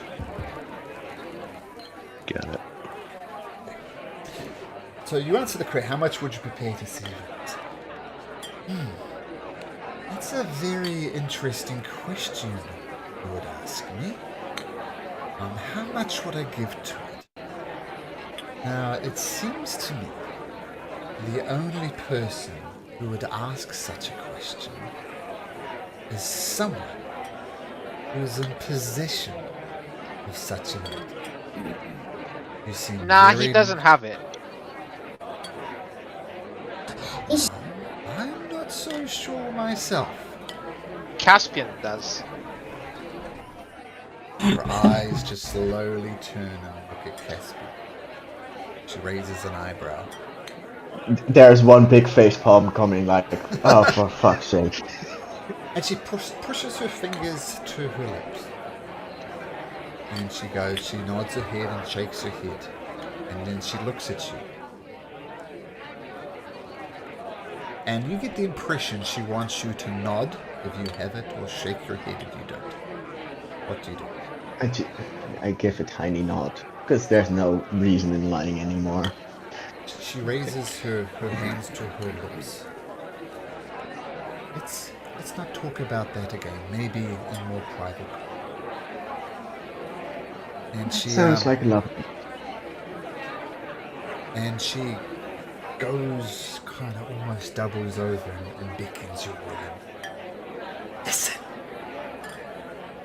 You have a motherfucking vestige of divergence. Don't tell a soul. But look, I'd be very interested in having a closer look at it. Not here. Not now.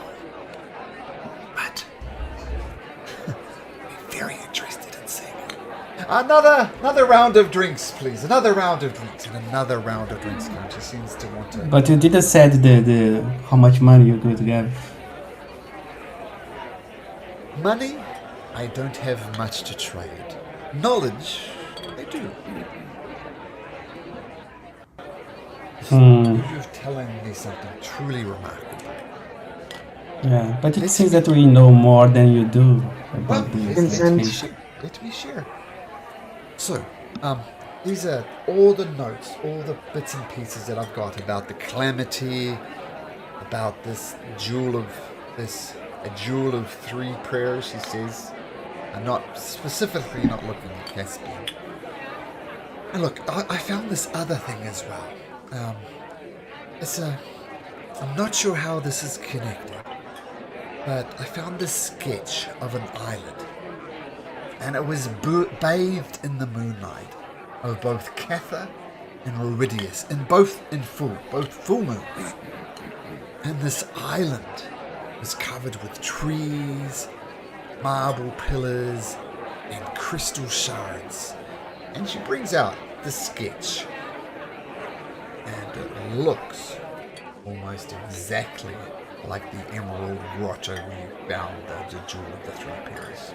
Looks exactly like that grotto.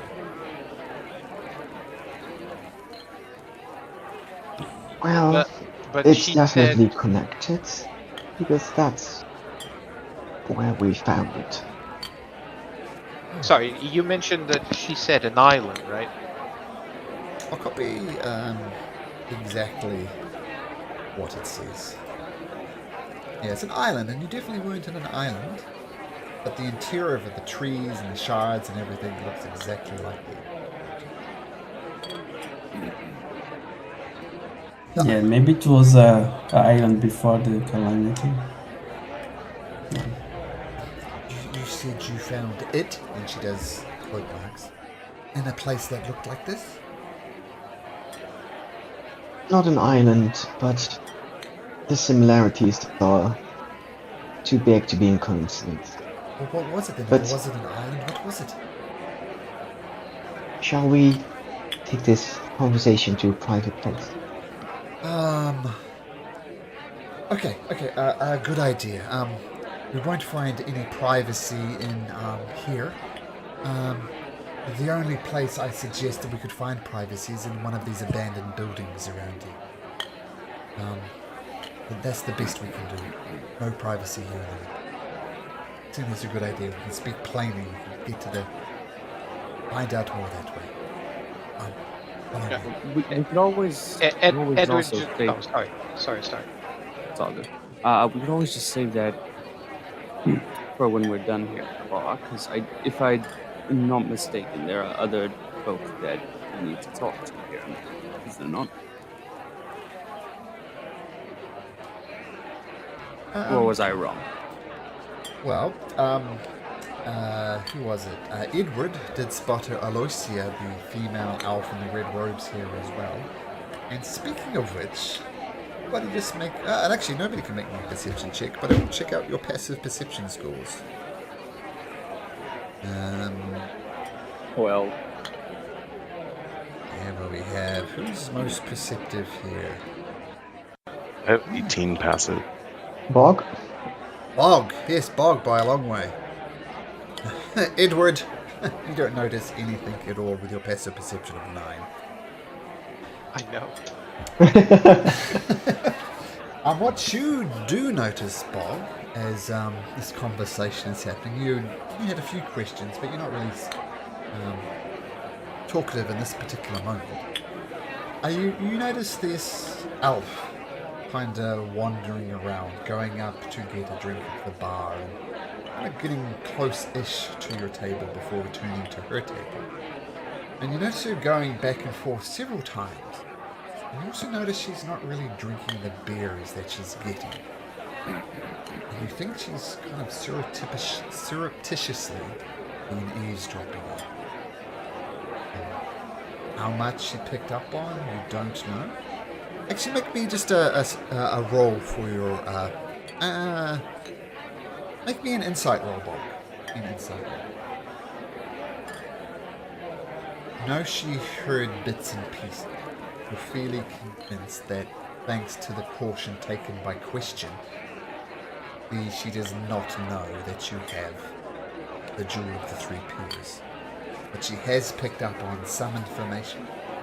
You're not sure how much, but definitely not about the jewel. She was getting a beer at the time you were talking about the jewel. She has picked up on something. Regardless, When questions. I noticed, Yep. I was gonna say when I noticed that, I would say, I think that's enough talk of this in public. There's definitely some prying eyes and ears, so I think we're happy to discuss further, but maybe if we retired to somewhere more private. As I said, the most private place I can think of is one of these abandoned buildings. Maybe someone can keep watch to make sure no one's eavesdropping, but privacy, ready room, those things don't go together. So Is it a tavern? Is it like a inn as well, or just a bar? There's a bar on the second story, which is where everybody is drinking and having a good time, or maybe having a crying into your drink because of the water type time. And on the bottom are the sleeping quarters. As I said, they're just really converted barn rooms. The only privacy is a curtain that's drawn across the top. draw across the door, so no privacy there. But look, if you'd follow me, we'll just go to one of the abandoned buildings. Maybe we'll be extra vigilant that no one is eavesdropping, and we can talk plainly there. Does that sound fair enough?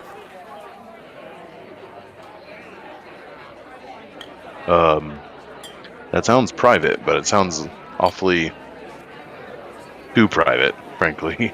An abandoned building. Could we just get a room and meet in the room? Well, the rooms in don't the know living if we- rooms have as much privacy as a curtain. If you want to, Ah. you can. Well, I mean, with the insights I've been gleaning, she seems trustworthy, right? Like when she Yep. when she says that question, when she asks to go to an abandoned building, like I will have already felt like she can be trusted, right? Yeah, she seems just, as I said, the scholar's scholar. She wants to learn, she wants to know. That's her motivation, who she is. This question, before we go anywhere else, I know we're not supposed to share this knowledge with anyone, but if we were to, would you lean to Prolix or to Alosia? Who would you trust the most? Prolix, without a doubt. I mean, he works for the allegiance of Allside, and very much like himself. Like the Allegiance of Warsight is an archaeological guild based in Ankara, which is where I'm from. It conducts research on ancient history and ruins, kind of tries to stay its way out of politics. So very similar to the Cobalt soldiers, interested in research, but their particular area's interest is in ancient ruins and ancient relics, which is exactly what we're here for.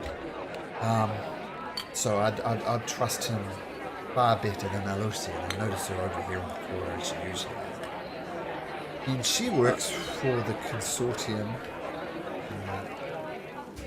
of the Vermilion.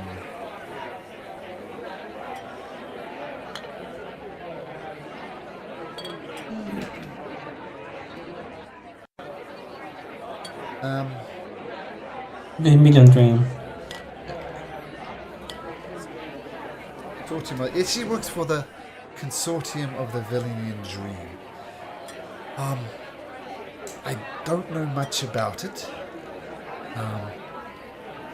I've spent a significant amount of time in Ankara, and these are only rumors of stuff. I mean, everybody knows about the consortium of the Vermilion Dream. No one's entirely sure what they're on about.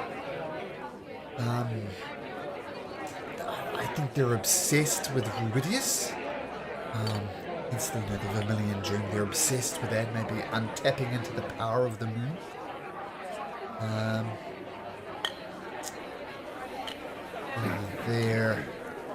not sure if this is true or not. I'll take this with a grain of salt. But their motto is seek the stories others fear to know. And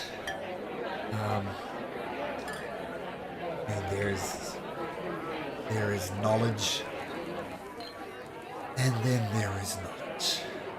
Like, I am desperate to learn stuff.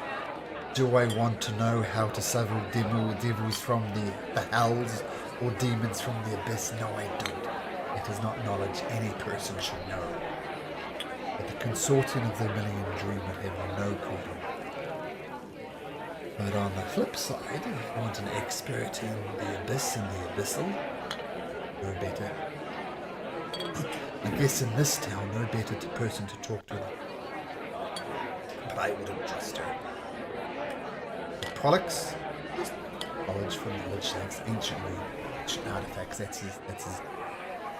But, Alosia, take her with a grain of salt.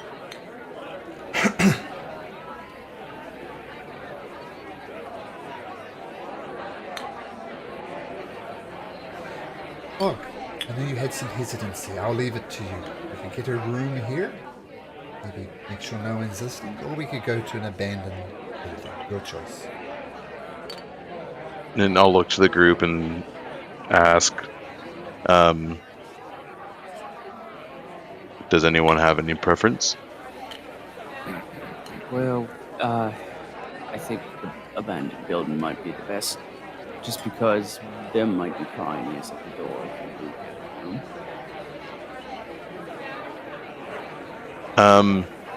What if we were to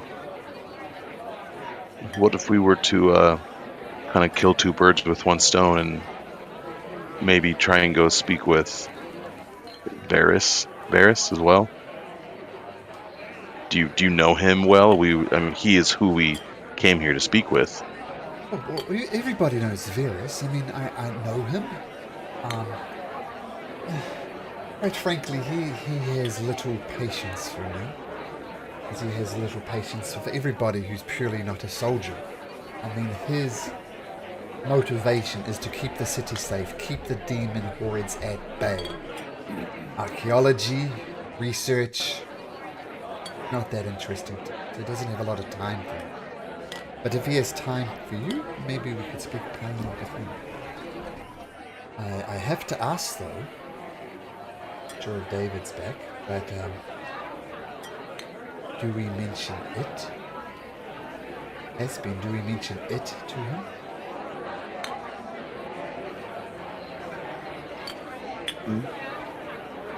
Sorry, to whom? So they're talking about maybe for privacy going to the barracks and talking to Viren, the leader of the town. And she said that he doesn't have a lot of time for her because her interest is research, and research isn't going to help him defend the town. No? So not a lot of patience for her. But maybe if you brought her along, she says, if we go there, are we to talk plainly to Viren? I don't know, Caspian, maybe you have an opinion on that, but do we mention it to him? Those little quote marks. I think we should. We have been guided to him by visions, and I think that means we should trust him. Okay. The whole town does. Why shouldn't we? No, he doesn't like me, but I can't help but respect him. The town would have fallen many times if not for him. So he doesn't like me, but I have utmost respect for him. Oh, shall we head over to the barracks then? Let's go then. Yes. And on the way, Doctor would like to talk to Christian about the console. Okay, so you leave the reading room, go down the lift, and head back out into the city. And the city is busy and depressing as ever. As you're crossing over, Bog, why don't you roll me a d10?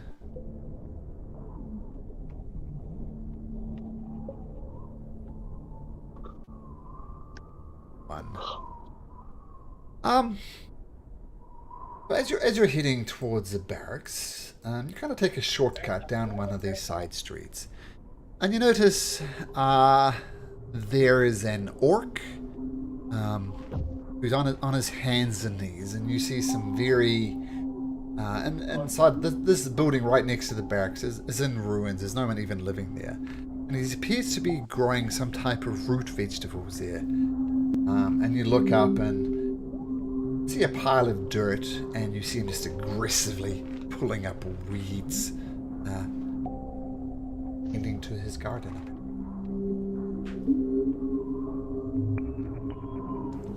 Vincent approach. Hey there. Hello. Are you okay? Yep, just trying to grow some vegetables. Falcon thought maybe over here would be a bit easier to grow them, but we're growing some of them that don't require sunlight, but anything else just rots in the ground. Falcon says maybe it's the corrupting influence of the abyss, but we're having a hell of a time growing stuff. We thought here it might help a little bit, but no such luck. Do you know anything about growing stuff? Yeah, sorry about that. I'm used to hunt game, but not much a farmer. Well, hey, you're a furball. You know about plants and stuff, right? Any idea about how we can grow stuff here? He's looking at me. Yeah, you're the only Furbolg. Yep. Well, friend, I haven't grown much of anything for many, many years, so I think I would trust your judgment on this one. But this land looks entirely blighted, so I think it'd be very admirable if you could grow anything here. Well, we've grown this type of squash here. From Asarius. You don't know anything about Asarius. There's no daylight in this place. So these things grow without daylight. I can grow these. That's about it. No carrots, no parsnips, no potatoes, beans. But, yeah. I'll get back to my weeding, if that's okay.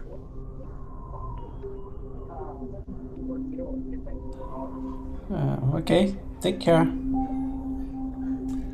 You leave the orc to his gardening, and you approach the gatehold barracks, this building here, B4.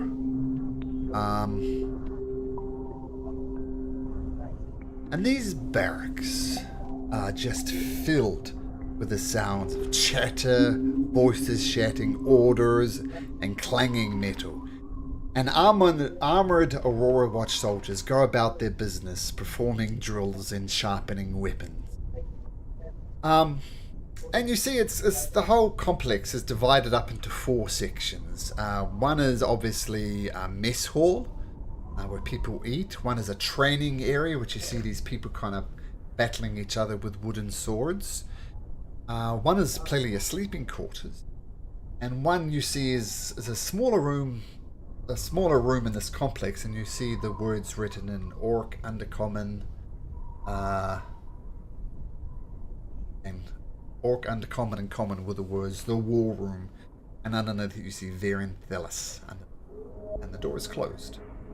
The soldiers don't pay you much mind. A few of the soldiers do notice you and give you curt nods, and you recognize that these people were fighting kind of near you, and they apparently saw what you did. Silent nod of respect. What do you do?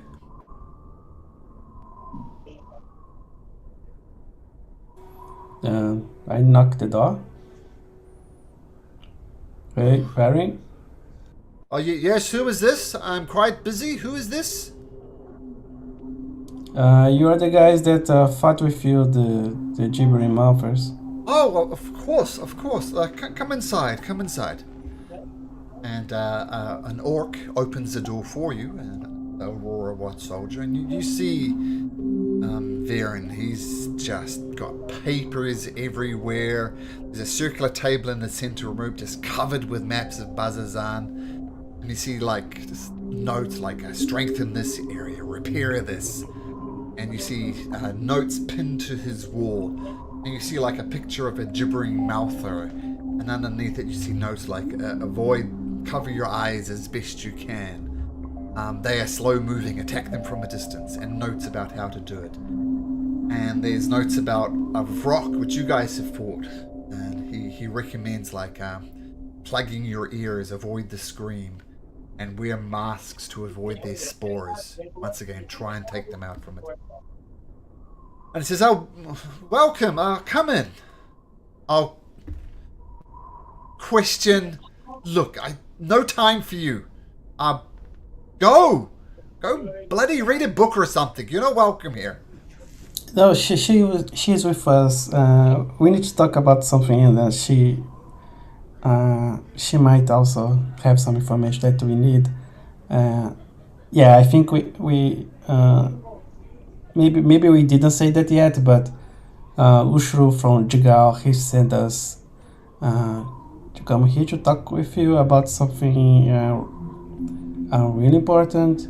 Look, shut the door. Shut the door. Okay. As you know, Christian, I don't have much time for your bookish ways. But these people help save the city.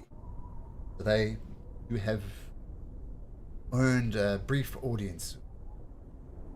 But before anything, you guys came into my city. You defended my city without any need or reward. And from reports that I have heard, you worked in the infirmary as well. Baltha tells me you didn't ask for any recompense, ask for any favors, you didn't do anything. But the city thanks you for your time. I know this won't go far, but take it as a sign of appreciation for the city. And he hands each of you 25 gold pieces.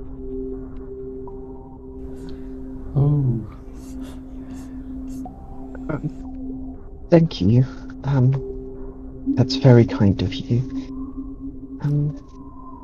However, there is a different way in which you may be able to aid us. Like I said before, we specifically went here to look for you. Can I help you with Caspian?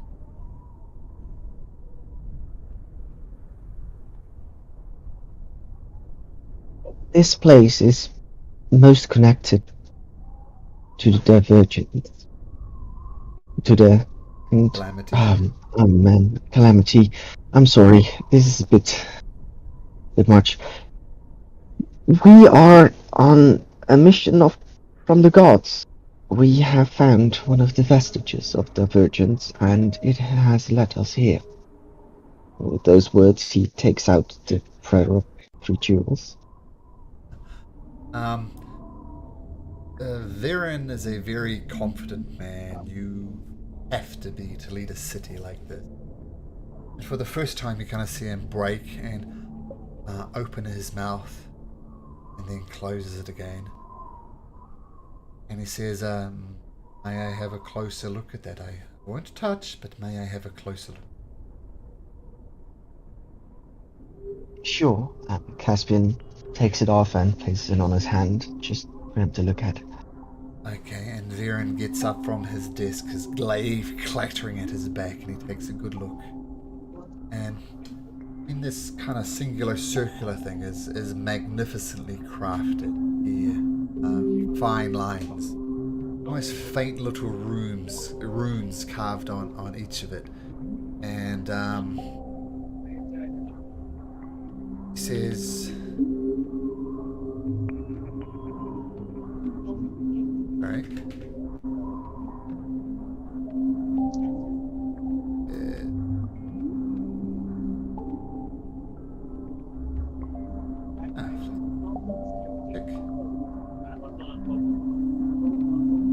He says, what you say is true. That is quite remarkable. May I just cast a spell on it to detect how magical this thing is? Of course. And he waves his hand, passes the detect magic spell on it, pulls at the tendril.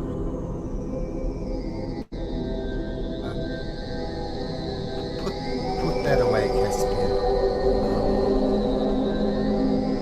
The magical aura that it is giving off is truly remarkable. Do not mention what it is again. But you said that's brought you here? Yes, it has. Our path has brought us here, and specifically to you, and I believe it is because you know where we should go, perhaps, or could help us take the next steps.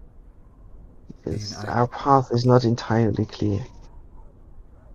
I mean, you have come to Bazzoxan.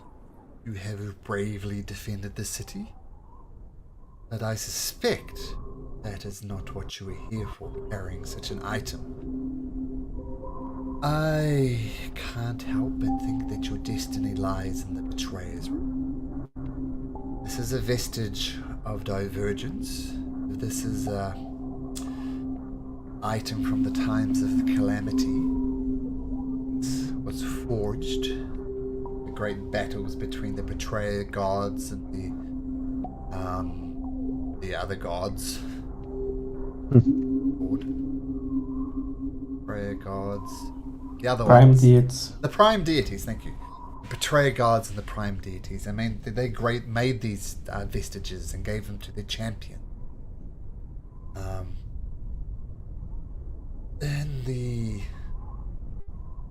In Jorhas, at least, I don't think there is any remnants of the calamity that lingers longer than a betrayer's rise. In my understanding is that it was a temple. It was a temple dedicated to the betrayer gods, hence the betrayer's rise. And when they constructed the city, constructed terrible sacrifice to sacrifice mortals to it. But it was a temple. Obviously things have become dramatically more complicated there given the demonic portal. But if you're looking for links to the calamity, a vestige of divergence from the calamity, a place for you possibly be into betrayers.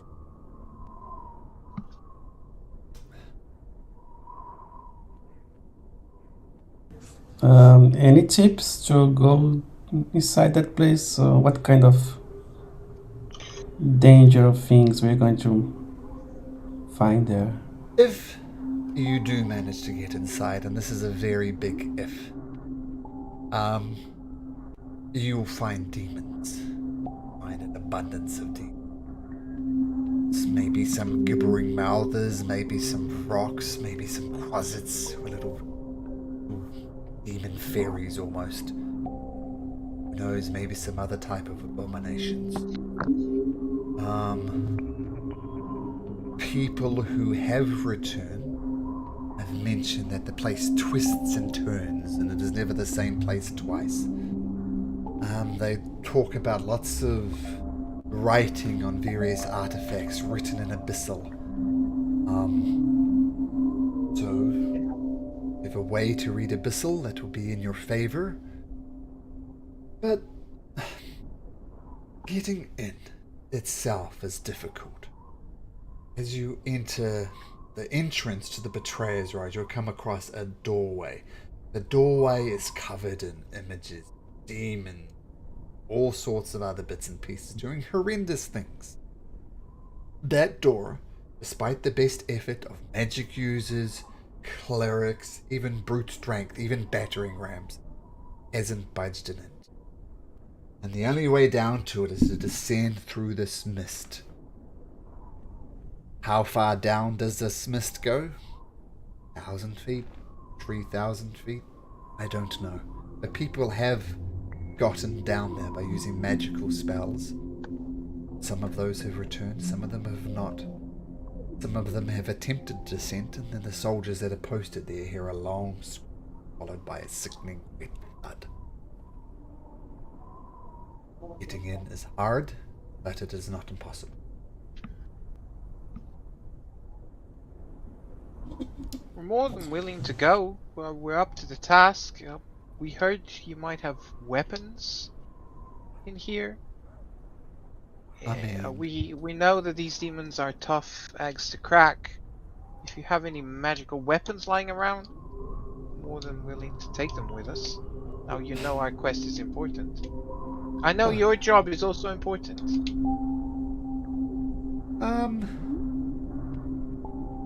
To answer your question, you are more than welcome to help yourself from the weapons from our barracks. But there you will find no magical things. Long swords, great swords, bows, daggers, those type of things. But magical items, that I cannot help you with.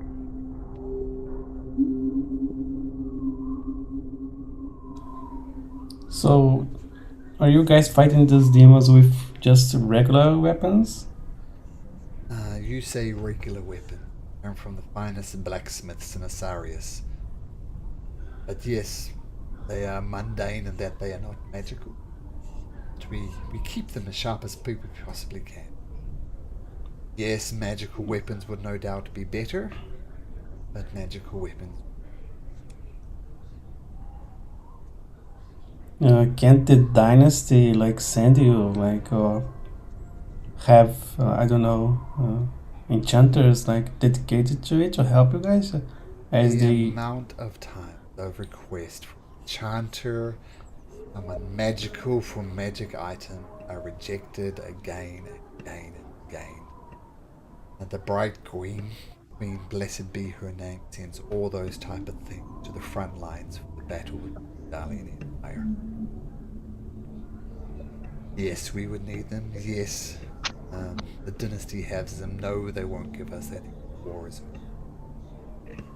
Do you happen to know anyone in a powerful position who could help you get those weapons?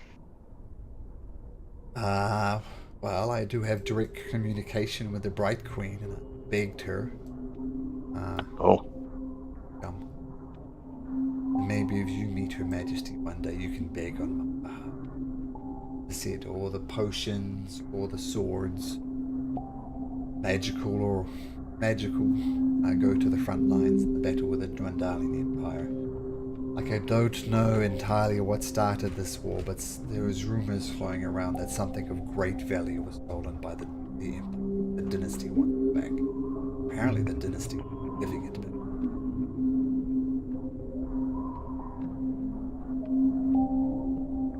But enough about the defense of my city. I suspect this is not what you came here to ask. You have the item that you have. He is nodding to Caspian. Tell me, what do you know? Tell me everything you know, and I'll do my best to relay what I know.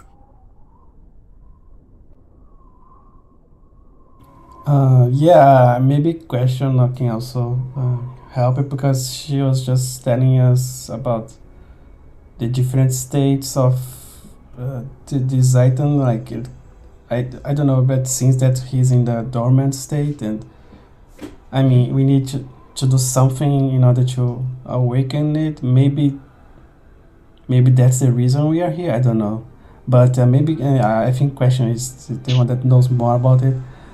But yeah, maybe also we can the group can also tell you how we get it, the visions that we had,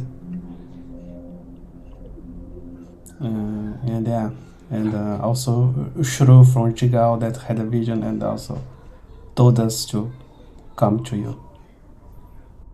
That is all very interesting. I mean, a historian I am not. I mean, I know there's an expedition or a representative from the Kobold Soul here, and he glares at question. She's researching the calamity. Talk to her, but apparently you have an ally with her already. There's also an agent here from a foreign organization called the Consortium of the Vermilion Dream staying in the Bazzoxan. This agent, an elf named Aloysia, has been reprimanded several times for trying to bribe Aurora soldiers to protect her while she searches for an ancient holy site she claims which is within the Betrayer's Realm. There's also an archaeologist here called Prolix from the Alliance of Orsight.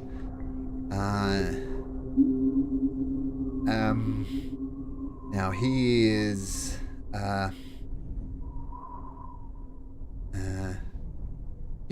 assisting, or he's researching ways to seal the rift within the Betrayer's Rise.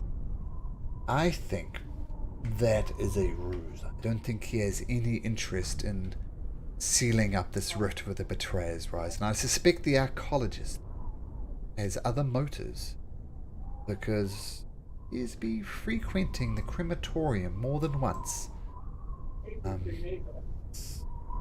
Insists on inspecting bodies of demons and all sorts of stuff. He claims he knows a way to close it, but he needs more time. Do not trust him. The same way I do not trust Aloysia, and in the same way I do trust Queen.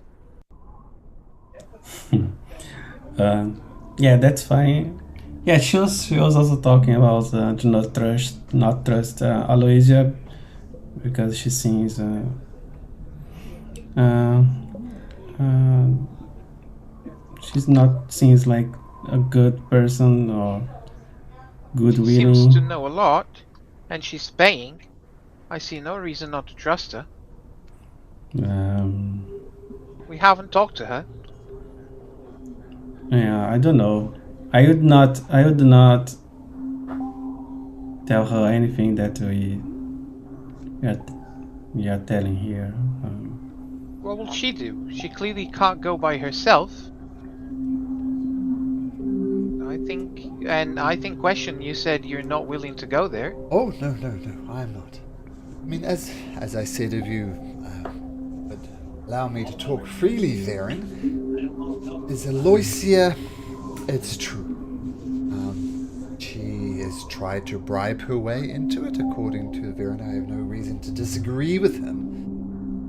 But if you're looking for someone who knows more about the Abyss, who can speak Abyssal better than anyone I know, then Aloysia is the person you need to talk to.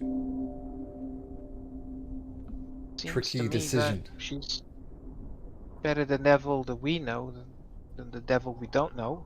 If we go there without knowing what we're doing, we need someone that is able to read whatever we find there. Bog, doesn't you have like a spell to understand different language? So why am I? I don't believe I do, actually. Okay. Let me take the night and see what I know. But no, I don't think I do, actually. Okay. I mean, the comprehend languages spell. Yeah, I don't have It's a wizard spell or a Is cleric wisdom spell. only? Chemic. Chemic probably has access, but she would have had to know it already. Yeah. Bards, sorcerers, warlocks, and wizards have access to that spell. Oh, clerics have tongues. That's it. Yeah, but that's for Just verbal to communication. speak. Yeah, correct. Yeah, like some stuff that might be helpful would be like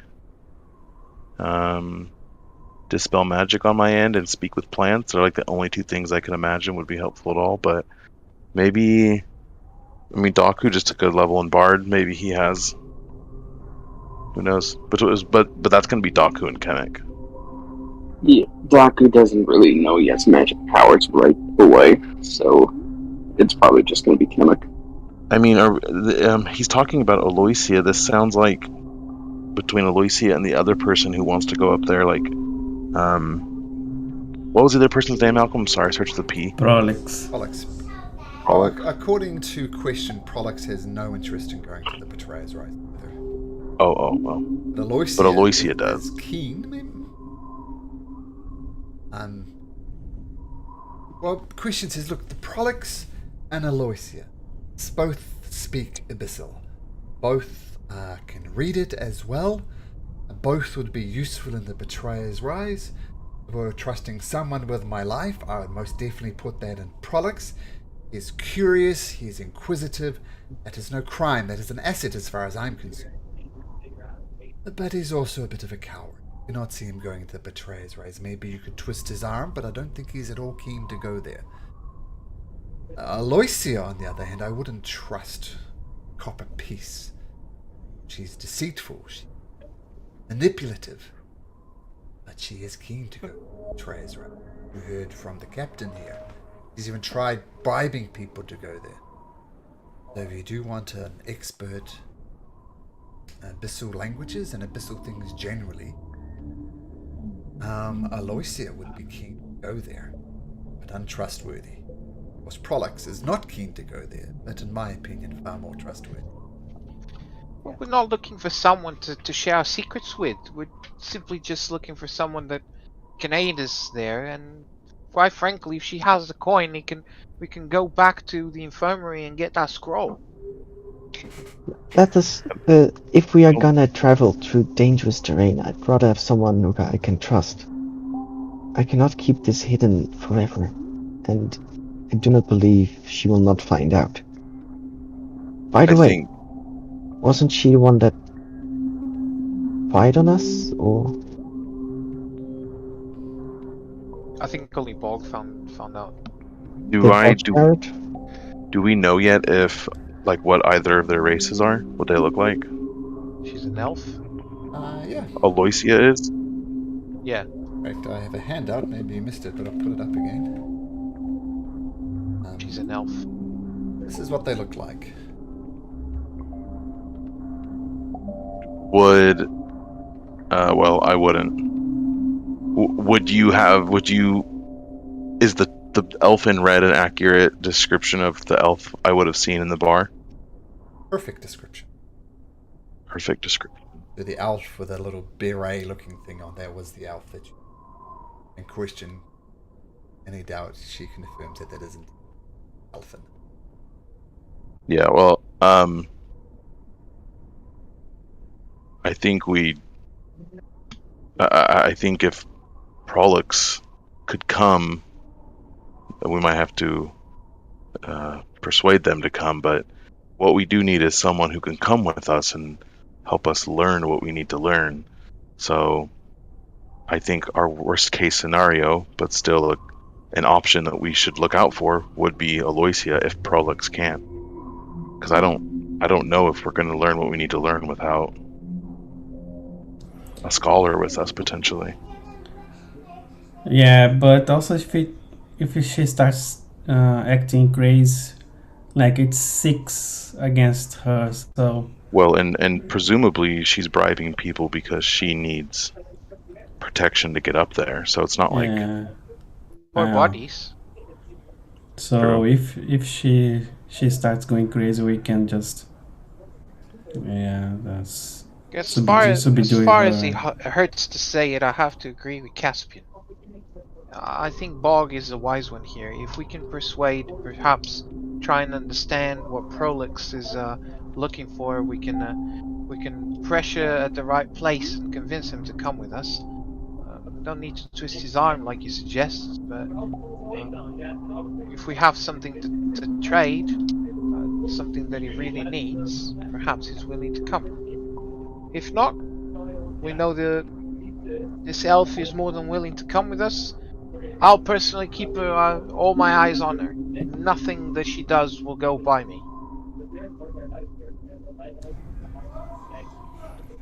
I think sounds good. I'll even wear my Sealy goggles. Yeah. I Sounds think we good. should- Prolix first, and then Aloysia if we need to. Sounds like a plan. But do you know where Prolix is? Prolix, the best place, says Viren, that I know of finding him would be the crematorium. As I said, he's very interested in the demons that have invaded this place. I mean, the majority of our demons are ground into goop at in the sacrifice edge, which I'm sure you've seen on your travels within Bazzoxan. But the odd demon is taken to the crematorium and burned there. There's available spaces, I guess. So, Prolix could probably be found at the crematorium. Now, let me just say as well, I thank you for bringing this information to my attention. I thank you for telling me exactly what you have and all the other information you shared with me. I wish I could be of more help. The only history I know is the history that everybody knows. This place was a mining town. Dug too deep. Demons started coming forth. This place was used by the betrayers, those to the betrayer gods, and they sacrificed mortals here. But in terms of these visions, in terms of these ancient histories, I thank you for bringing these to my attention. But I don't know how much more use of it. I have a question as a player. I mean, we've been hearing tales of Varin, And also, like the handout, he looks like a very well capable soldier, and he seems to have this aura that everyone depends on. Now, seeing him close and hearing him talk to us, is there anything that strikes as odd in his mannerism? Does he give any hints of also starting to give up? Insight check.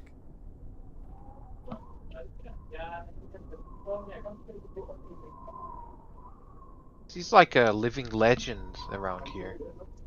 He is indeed a living legend. I mean, if what Question was saying for true, he's been here for 2 years, which is an unfathomably long time to survive a demon invasion after demon invasion. He doesn't seem optimistic, but he also doesn't seem pessimistic. It's like he's here, he's got a job to do, and he's going to do the job. And you get the impression, Edward, as well, some people in extreme situations kind of put all their emotions, all their hopes, all their fears to one side because it's too much.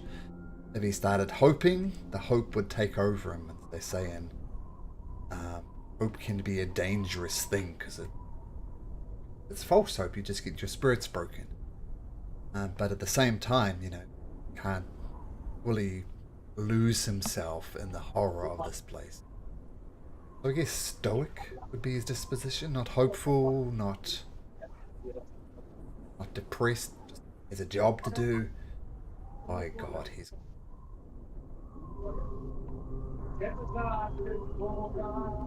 With these words then that he can't help, Edward would just, I think you're doing far well than anyone else, far better than anyone else could. You're saying you can't help. I see you helping every day here. We'll try to do our part. Oh, thank you. And by the way, we also killed, and then Edward starts enumerating all the other demons that we killed, hoping that he also pays for that, because he paid for 25 gold just for those gibbering mouthers. So, make a persuasion check. God damn it. I think short of remarkable, this won't work. 5 is not remarkable. He says, "Oh, thank you for dealing with those demons out on the barb field. Really appreciate it." He will retract the extended hands with sorrow on his face. Damn it! Another job for free. I have to stop doing those.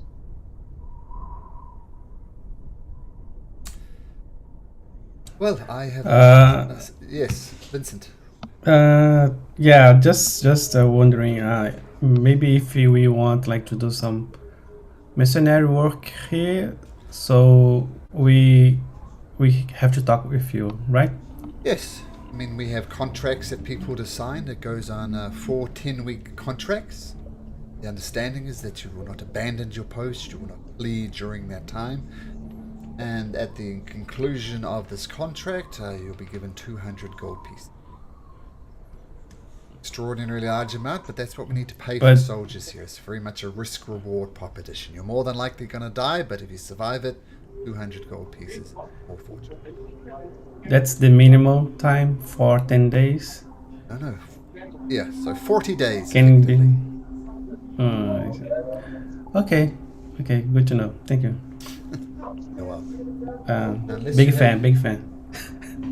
Now, unless you have any other questions, I have a city to run. Once again, thank you for what you're doing. And maybe, just maybe, maybe this vestige will help to close the demonic portal. Power it has, but that is my hope. But I wish you luck, Evan. Blessings. Okay, thank you Closing so the gate, much. I shall come here and drink. And then he remembers the alcohol. A glass of milk, would you? Maybe we'll meet in the ready room sometime. I'll buy you that cup of milk. I get that in writing, please. You do not trust my word? I like anyone else's word. Sorry, sir. I am not going to write you an IOU glass of milk. I couldn't read it anyway, so. Well, Off to the crematorium! okay. Wait, is it too late? Is it very late in the day? It's Still have 3 p.m., something like that. Ah, okay. That's fine. Fine. Okay. So you bid well to Viren, and question is still bouncing along behind you. And you head along the main street to the crematorium. Daku, roll me a d10.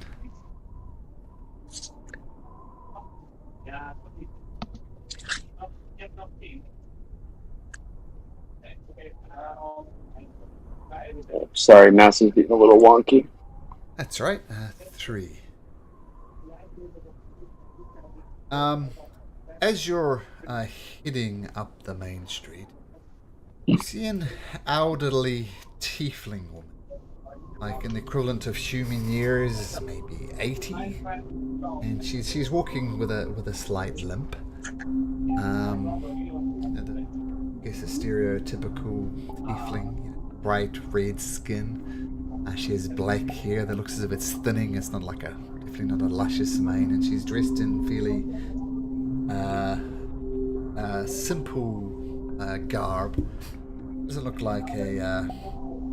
I didn't notice that before about the compass, but it kind of looks the same. And she's kind of limping, and she's got a small package in her arm.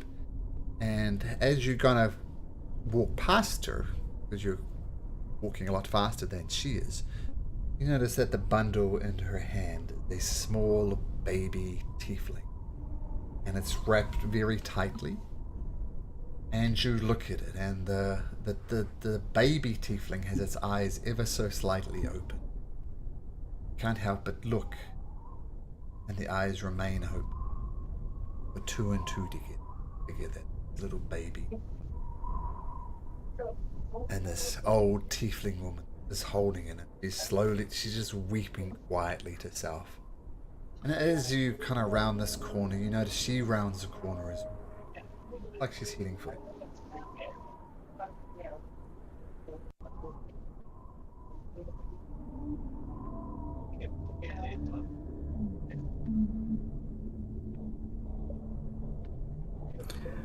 Yeah, that's really sad. Isn't this a fun place to be? No. I guess Vincent would be more compassionate because, like, he's also Tiffany. He would approach the old lady and say, "Hey there, do you need help?" I can carry my own grandchild to the crematorium. Thank you. It's fine. And she says that in Infernal, right? Which I assume Vincent understands. Yes. I can carry my own grandchild to the crematorium. There is one small thing you could help with. They do charge 10 gold pieces for civilians to be cremated. I only have 4 gold pieces. Do me a favor, 6 gold pieces so I can get my son buried properly. Sure. I will give you 10. You can keep your 4. Can I do an insight check? Sure.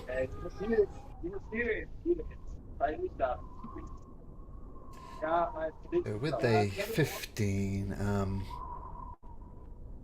she, as I said, she's kind of not a soldier. She's dressed in basically rags, and this child is wrapped up in fine linen. Quite an interesting contrast. And you think it's just a grandmother grieving son. Simplicity. It's not another street playbook that I see time and time again. Oh, yeah. It's Yeah, a genuine. You can spot scams quite well, Dinky. This is not a scam, in your opinion. I give her 10 gold. I said her to keep her 4 gold.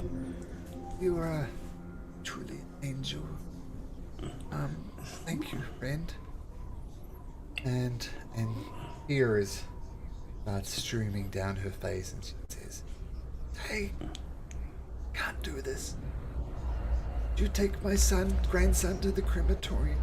It's too much for me." You mean Edward will carry her. you mean physically or mentally? Because she hounds out the baby to you. She wants you to take the baby to the crematorium. Edward, how tall is this woman? Oh, she's bent over about 5'6". Okay, Edward will look at Bog. Bog, will you help me for a bit? And Edward say, "No, we won't carry your grandchild.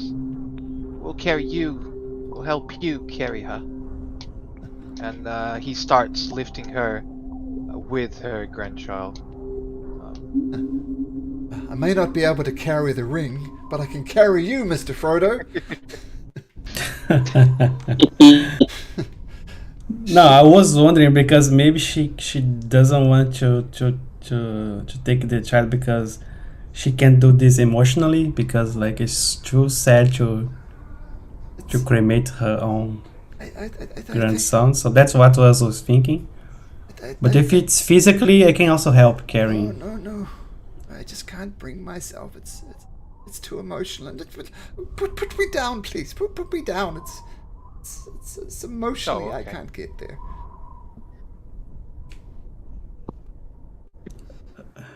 Damn. Okay, I can do it as a fellow tiefling. Yeah, I can help you. Okay, thank you. So do you have any words that you want me to say before to cremate it, or Just say that I hope he meets his father and his mother again.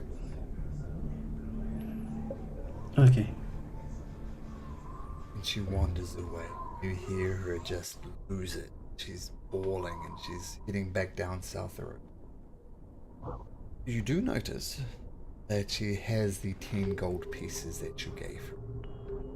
She did not return them to you. She's wondering where you're bawling her. Okay. So make me an insight check, Vincent.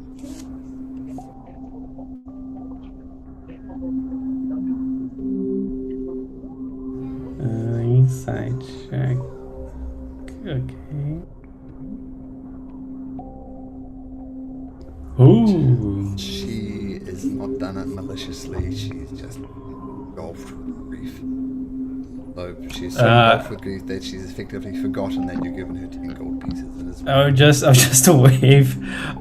Sorry, madam, but I think I need those 10 gold pieces. just out of interest, does Vincent not have 10? How much gold pieces did Vincent? No, I do have, but yeah, I'm kind of broke. So yeah. So I'm sorry. You probably think I'm a horrible person. No. Don't take them. I'm sorry. I'm sorry. I'm sorry. No, I'm no sorry. problem. No problem. I would not ask it back if I had more, but I don't have much. So, but yeah, thank you. Okay, and she just continues to wail and heads back down the street. And yeah, you have 10 gold pieces and a dead baby tiefling. Yeah, I get my eyes start to tear up a little bit. I'm also sad. And I continue walking towards this crematorium. Okay, so you head and arrive in the crematorium. And even before you get there, you notice there's this thick, acrid smoke that billows from the chimneys of the stone building. Nothing else. There's a business to be in, as it were. The crematorium is a booming business. Corpses wrapped in beige cloth are stacked in a small yard northeast of the building.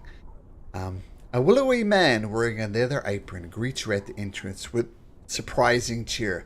New bodies for Bazzoxan, I see. Bring them forth. Babies, people, anything. I see you have a child, I assume that needs cremating. That would be 10 gold pieces, and we can take care of the arrangements from here. Yeah, sure. Can I watch it as you do it? Ah, that's a little bit odd, but people grieve in different ways, I guess. Tell you what, if you give me another gold pieces, I'll put this young child at the front of the queue and we can get on to cremating them straight away. Okay, I'll throw you another 1 gold piece. Is that fine? Of course, and I must say we have special going at the moment. For just 5 gold pieces down, we promise you that when you die, we'll give you priority access to the crematorium, and your body, your ashes will be taken and spread across the barb fields to drip for the wind. Just 5 gold pieces. Special for today only. I'm not feeling pessimist today, so I guess I'm gonna leave. So I don't think. Understandable. I need to. A lot of people like to pay their funeral expenses up front, but of course. Okay then. And he yells over to. So this person is very, very thin, very willowy. There's not much weight to him, and there's this other person, much bigger, looks older as well.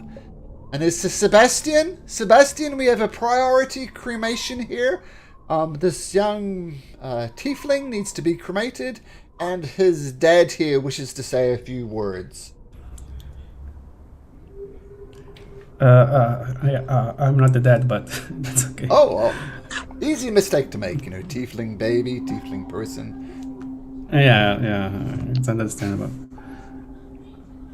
And he places him in like the metal kind of receptacle that you see this pushes into the raging furnace and presumably gets burnt up. And he places the baby of this wrapped up tiefling. You wish to say a few words? Yes. So I guess when he starts the process, Vincent gets on his knees, closes his eyes, and put his hands together and say, may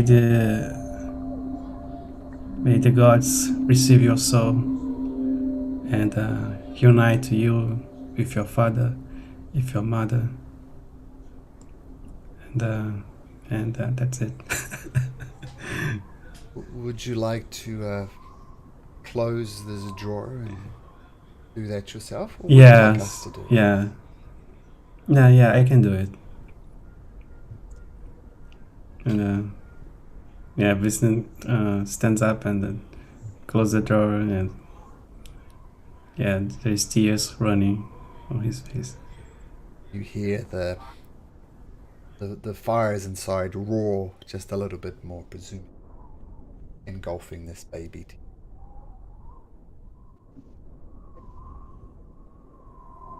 And the willowy person slaps you on the back and says, "It's all right, mate. We all die in the end. It's okay. I'm sure the kid's in a better place now. You'll be fine."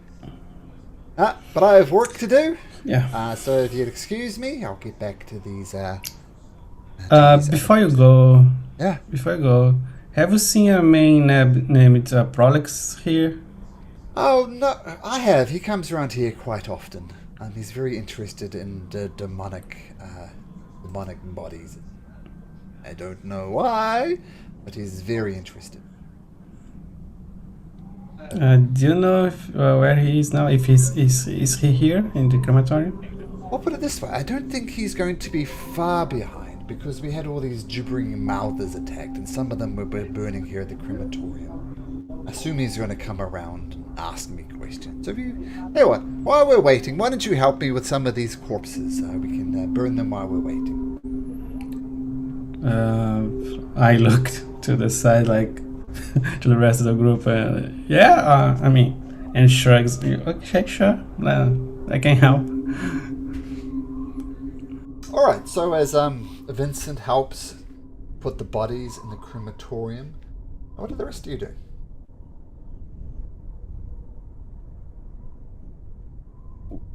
we're with him, right? Oh, yeah, you're all in the crematorium absorbing this conversation.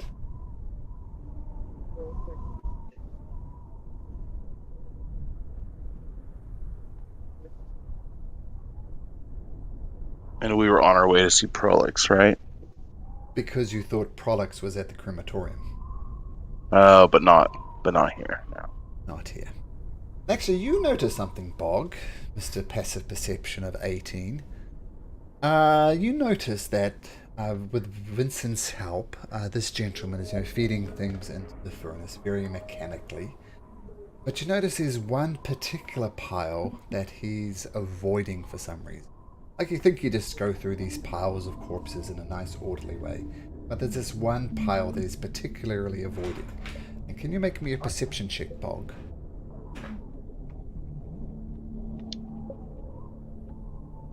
You look at this pile of bodies. It's exclusively Aurora Watch members. But right on the bottom, you recognize it. There's a demon at the bottom there, and he's avoiding it for some reason. And you recognize the demon underneath it. It's almost half by sight and half by smell, because this thing stinks. At the bottom of the pile, you see a demon like this.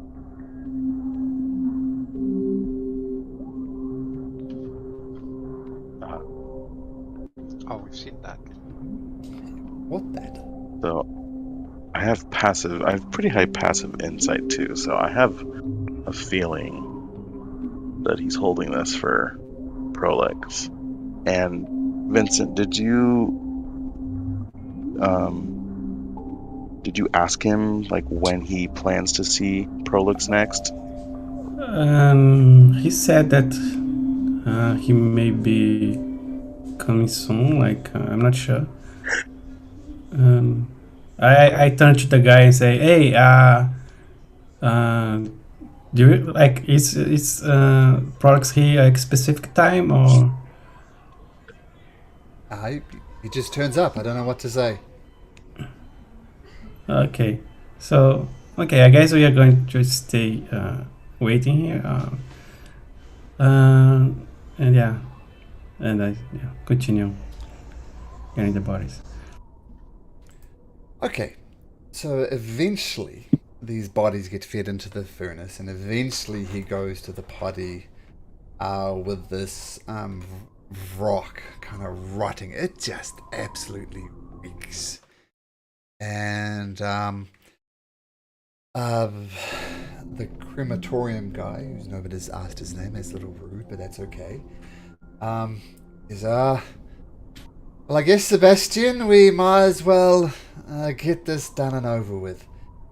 And you look at this disgusting rock creature. You can't always blame them for not wanting to touch it. It is nasty. Nasty, nasty, nasty. And as he's kind of gets a shovel and tries to get up, and the creature's kind of gooping around it. And you hear a voice shouting from down the street, wait! Stop! And a bookish tiefling jogs into view, a variety of archaeological toys hanging at his waist, long satchel holding his notebooks. You can't burn that yet! I need to study it! And reaching into a statue, he pulls out a badge and holds it up, as if this alone explains his reason for bringing here. And you look at the badge and don't recognize it at all. And it says, look, I am an archaeologist from Ankrel City. I know you, Sebastian. Nice to see you again. And I know you, Reynard. As a member of the Allegiance of Warsight, I demand first access to this body. And Reynard and Sebastian is back. Go nuts, mate. Go nuts. It's all yours. We just ask you to dispose of it in the crematorium when you're done. That's our deal. You need to stick with it. And Pollock says, Of course, I will dispose of this body once I've concluded my study. And he kind of pushes past you guys and says, right, first step. Excuse me. First step, I need to cut this. And this orange tiefling turns a shade of green. need to cut open the stomach. Hello. I don't know any of you, but if you'd be so kind, could you just gut this creature for me? Anybody, please? Yeah, I'll like step down and start doing it, and beckon to anyone else who wants to help. Yeah, we'd love to help. Okay. And you get a knife or something. Doesn't sound as you're particularly queasy about this sort of stuff, Bog, and just cut down this Vrock's gullet. And inside, there is some goggles that look like this. There are 3 gaudy rings. I think they may be worth a couple of gold pieces each. And a cube-shaped puzzle box made of onyx, about 3 inches to the side. Pollux says, well, as an agent of the ore sites, I have no use for goggles, but I suspect this cube is of immense archaeological value. Let's see what's inside it. And he starts prying around with his fingernails, and he can't get it open. This will take some time, but tell you what, you keep the rings, you keep the goggles, and I'll keep the box. I think that's fair. I mean, how would you know that rocks are prone to consuming various bits and pieces? I suspect this box is going to be immense archaeological value, and the goggles. That's a fair deal. Is it not? Before that's the reason that you open these demon bodies, just to find things inside of them. Well, yes. I mean, I know a thing or two about demons. I speak Abyssal, and their rocks are often known to swallow jewelry and other ornamental objects. I mean, anybody who knows anything about demons know this. And I have reason to believe that any rocks escaping from the Betrayer's Dries might have, shall we say, consumed a few items while inside there. So I find if you cut open the gullets of rocks who have left the Betrayer's Rise in recent times, then you might just get lucky, and this is indeed the jackpot of jackpots. I see. That's interesting. When he says that too, Bog would say, just kind of offhandedly, but hoping he could hear, say, just imagine what you could find if you were able to actually go to the Betrayer's Rise. What archaeological treasures would be there? Yeah. Yes, that would definitely cut out the need for the rocks. I could get them particularly closely, but you see, I'm an archaeologist. I study, I don't fight. I would love to have what's in the Betrayer's Rise, but going into the Betrayer's Rise, absolutely not. I'll be content with gutting rocks as they come. Or kind people like yourself to do it for me. I think you hit the jackpot twice today, because we fight. We are a group of mercenaries, and you know what? We want to go there to the Betrayer's Rise, and we fight really well. We took rock already. We killed a bunch of gibbering mouthers today, so we are really capable. That's fantastic. I'll be very interested in looking at any artifacts you bring out, and I'll pay you 10 gold piece per item. No way. Okay, Or when he 20 says gold that, pieces. no, when he says that, Edward will approach him and look.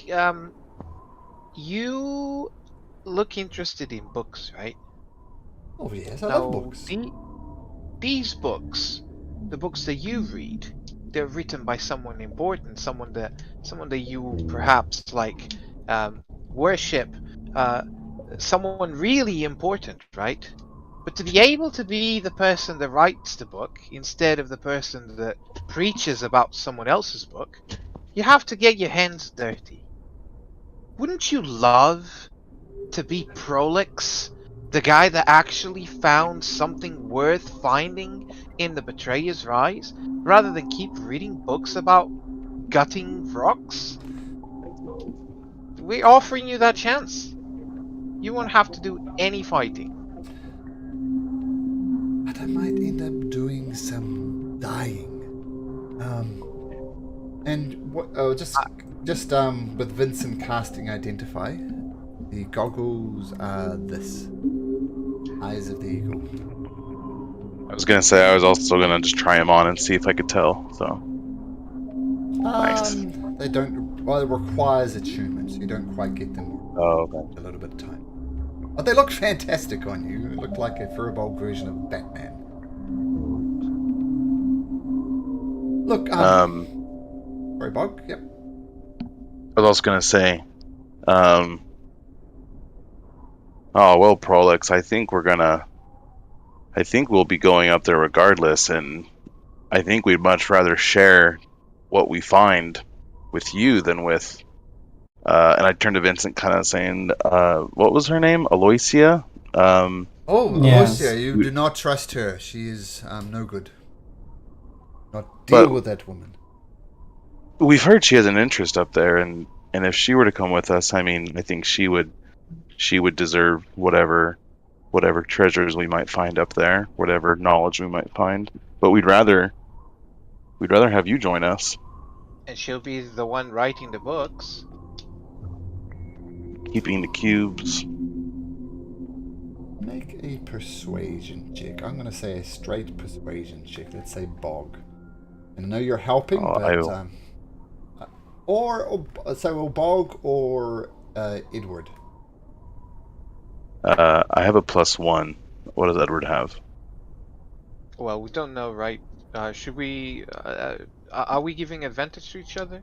Oh, I'm saying you are giving advantage to each other, but this is a disadvantage because Prolix definitely doesn't know what to do, doesn't want to go. Yeah. I'm cancelling I'll that let out and make Bog- that a I'll let straight Bog roll, do it. so it's either Edward or Bog that rolls it. Just a straight roll. I'll let Bob do it. As I say that, maybe hesitantly, I'll also cast guidance on myself, just trying to hope that his ears are open to it. So, oh great. Oh, no. No, and for the first time tonight, since it's not battle, I'm gonna roll. Yeah, nah. Sorry, as I said, I'm more than happy to give you, 20 gold pieces. I think Kemek would see the face on Prolix. She would twist time and try, like, give Bog a second chance I at think this. that is fair. Perhaps I think there's Kemet would do that. Perhaps there's a second universe where actually Bog rolls a natural 20. 13. Alright. Now let me just check something quickly.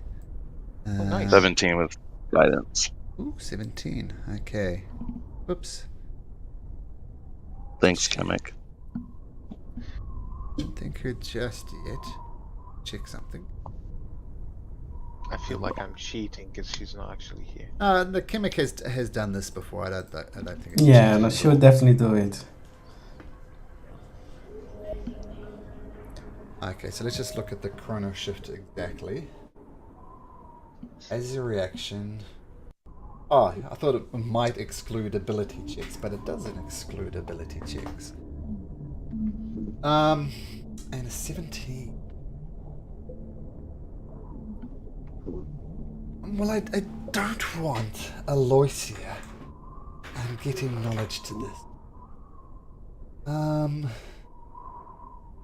you say you've taken down a rock, he says, pointing to Vincent? Is that true? Yes. Down a rock Yeah. yourselves? Make a persuasion check. Oh man. A Rock, a Rushu, and about 4 or 5 gibbering mouthers as well. I have a -2 on this. And Quasits. They were scary at first, but then we slaughtered them. Ooh. And a Herzu and some Quasits? That surely can't be true. Edward, make a persuasion check. Oh gosh. This Want to stop guy's talking. persuasion. can't even see how much I roll. And Oh, okay.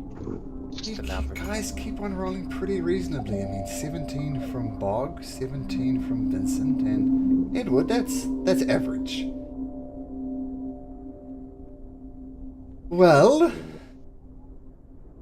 yes, if what you say is true, I guess I could accompany you there. But let me make it perfectly clear. I am no soldier. I am no combatant. I will not be helping you with anything. I'm just there to purely observe and translate and help from an intellectual point of view. A warrior I am not.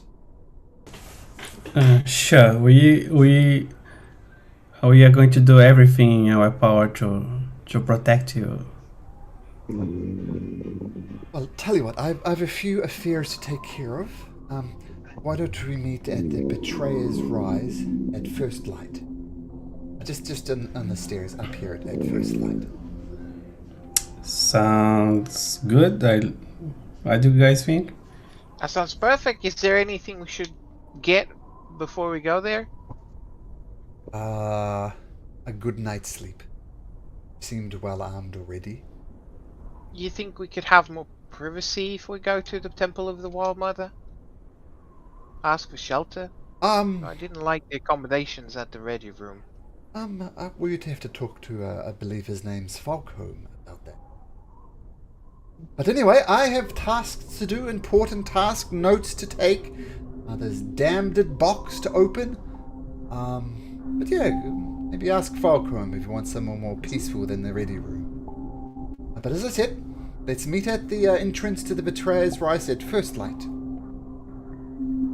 You won't regret it! And that when he's very far away, Edward will whisper, and if you do, it will be your last thing you do. Okay. So we're going to wrap it up in a couple of minutes. While my kids aren't at school, they are attending kind of a summer camp at the moment, so I need to dash. It sounds like you guys are heading for the temple. We have a trinket to drop somewhere near the ready room. I'm guessing it's this B6 that appeared. This is the Unforgotten, the Wall of the Unforgotten, and the trinket that Caspian has, the eye of the tiger thingamajig. Oh, what's the name of it? Wall of what? Unforgotten. Wall of the Unforgotten. In the way, I would look at Bog and say, "Hey, I guess these goggles gonna suit you fine." And I give him the goggles. Yeah, thank you. I think these will be helpful during the day, and then maybe at night someone else could wear them. We could see a bit better. Can you wear 2 goggles? Nope. No. But I can also cast Dark Vision, so. No one wants these goggles. No wonder Vincent gave it to them. It suits you. You look really badass with them. No one says that. I'm saying that. Exactly. Yeah, then look at the Caspian. Hey, Caspian, don't you think the same? He doesn't look like really badass with these goggles.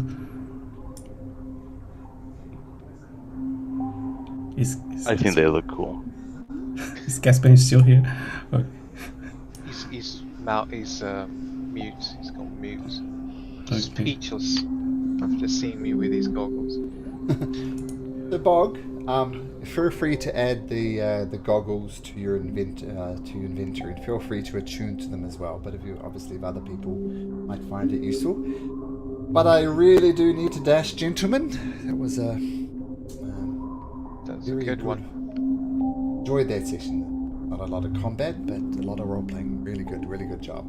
Okay, we'll see you guys next week. But I do need to dash. Bye guys. Okay, bye guys. Bye.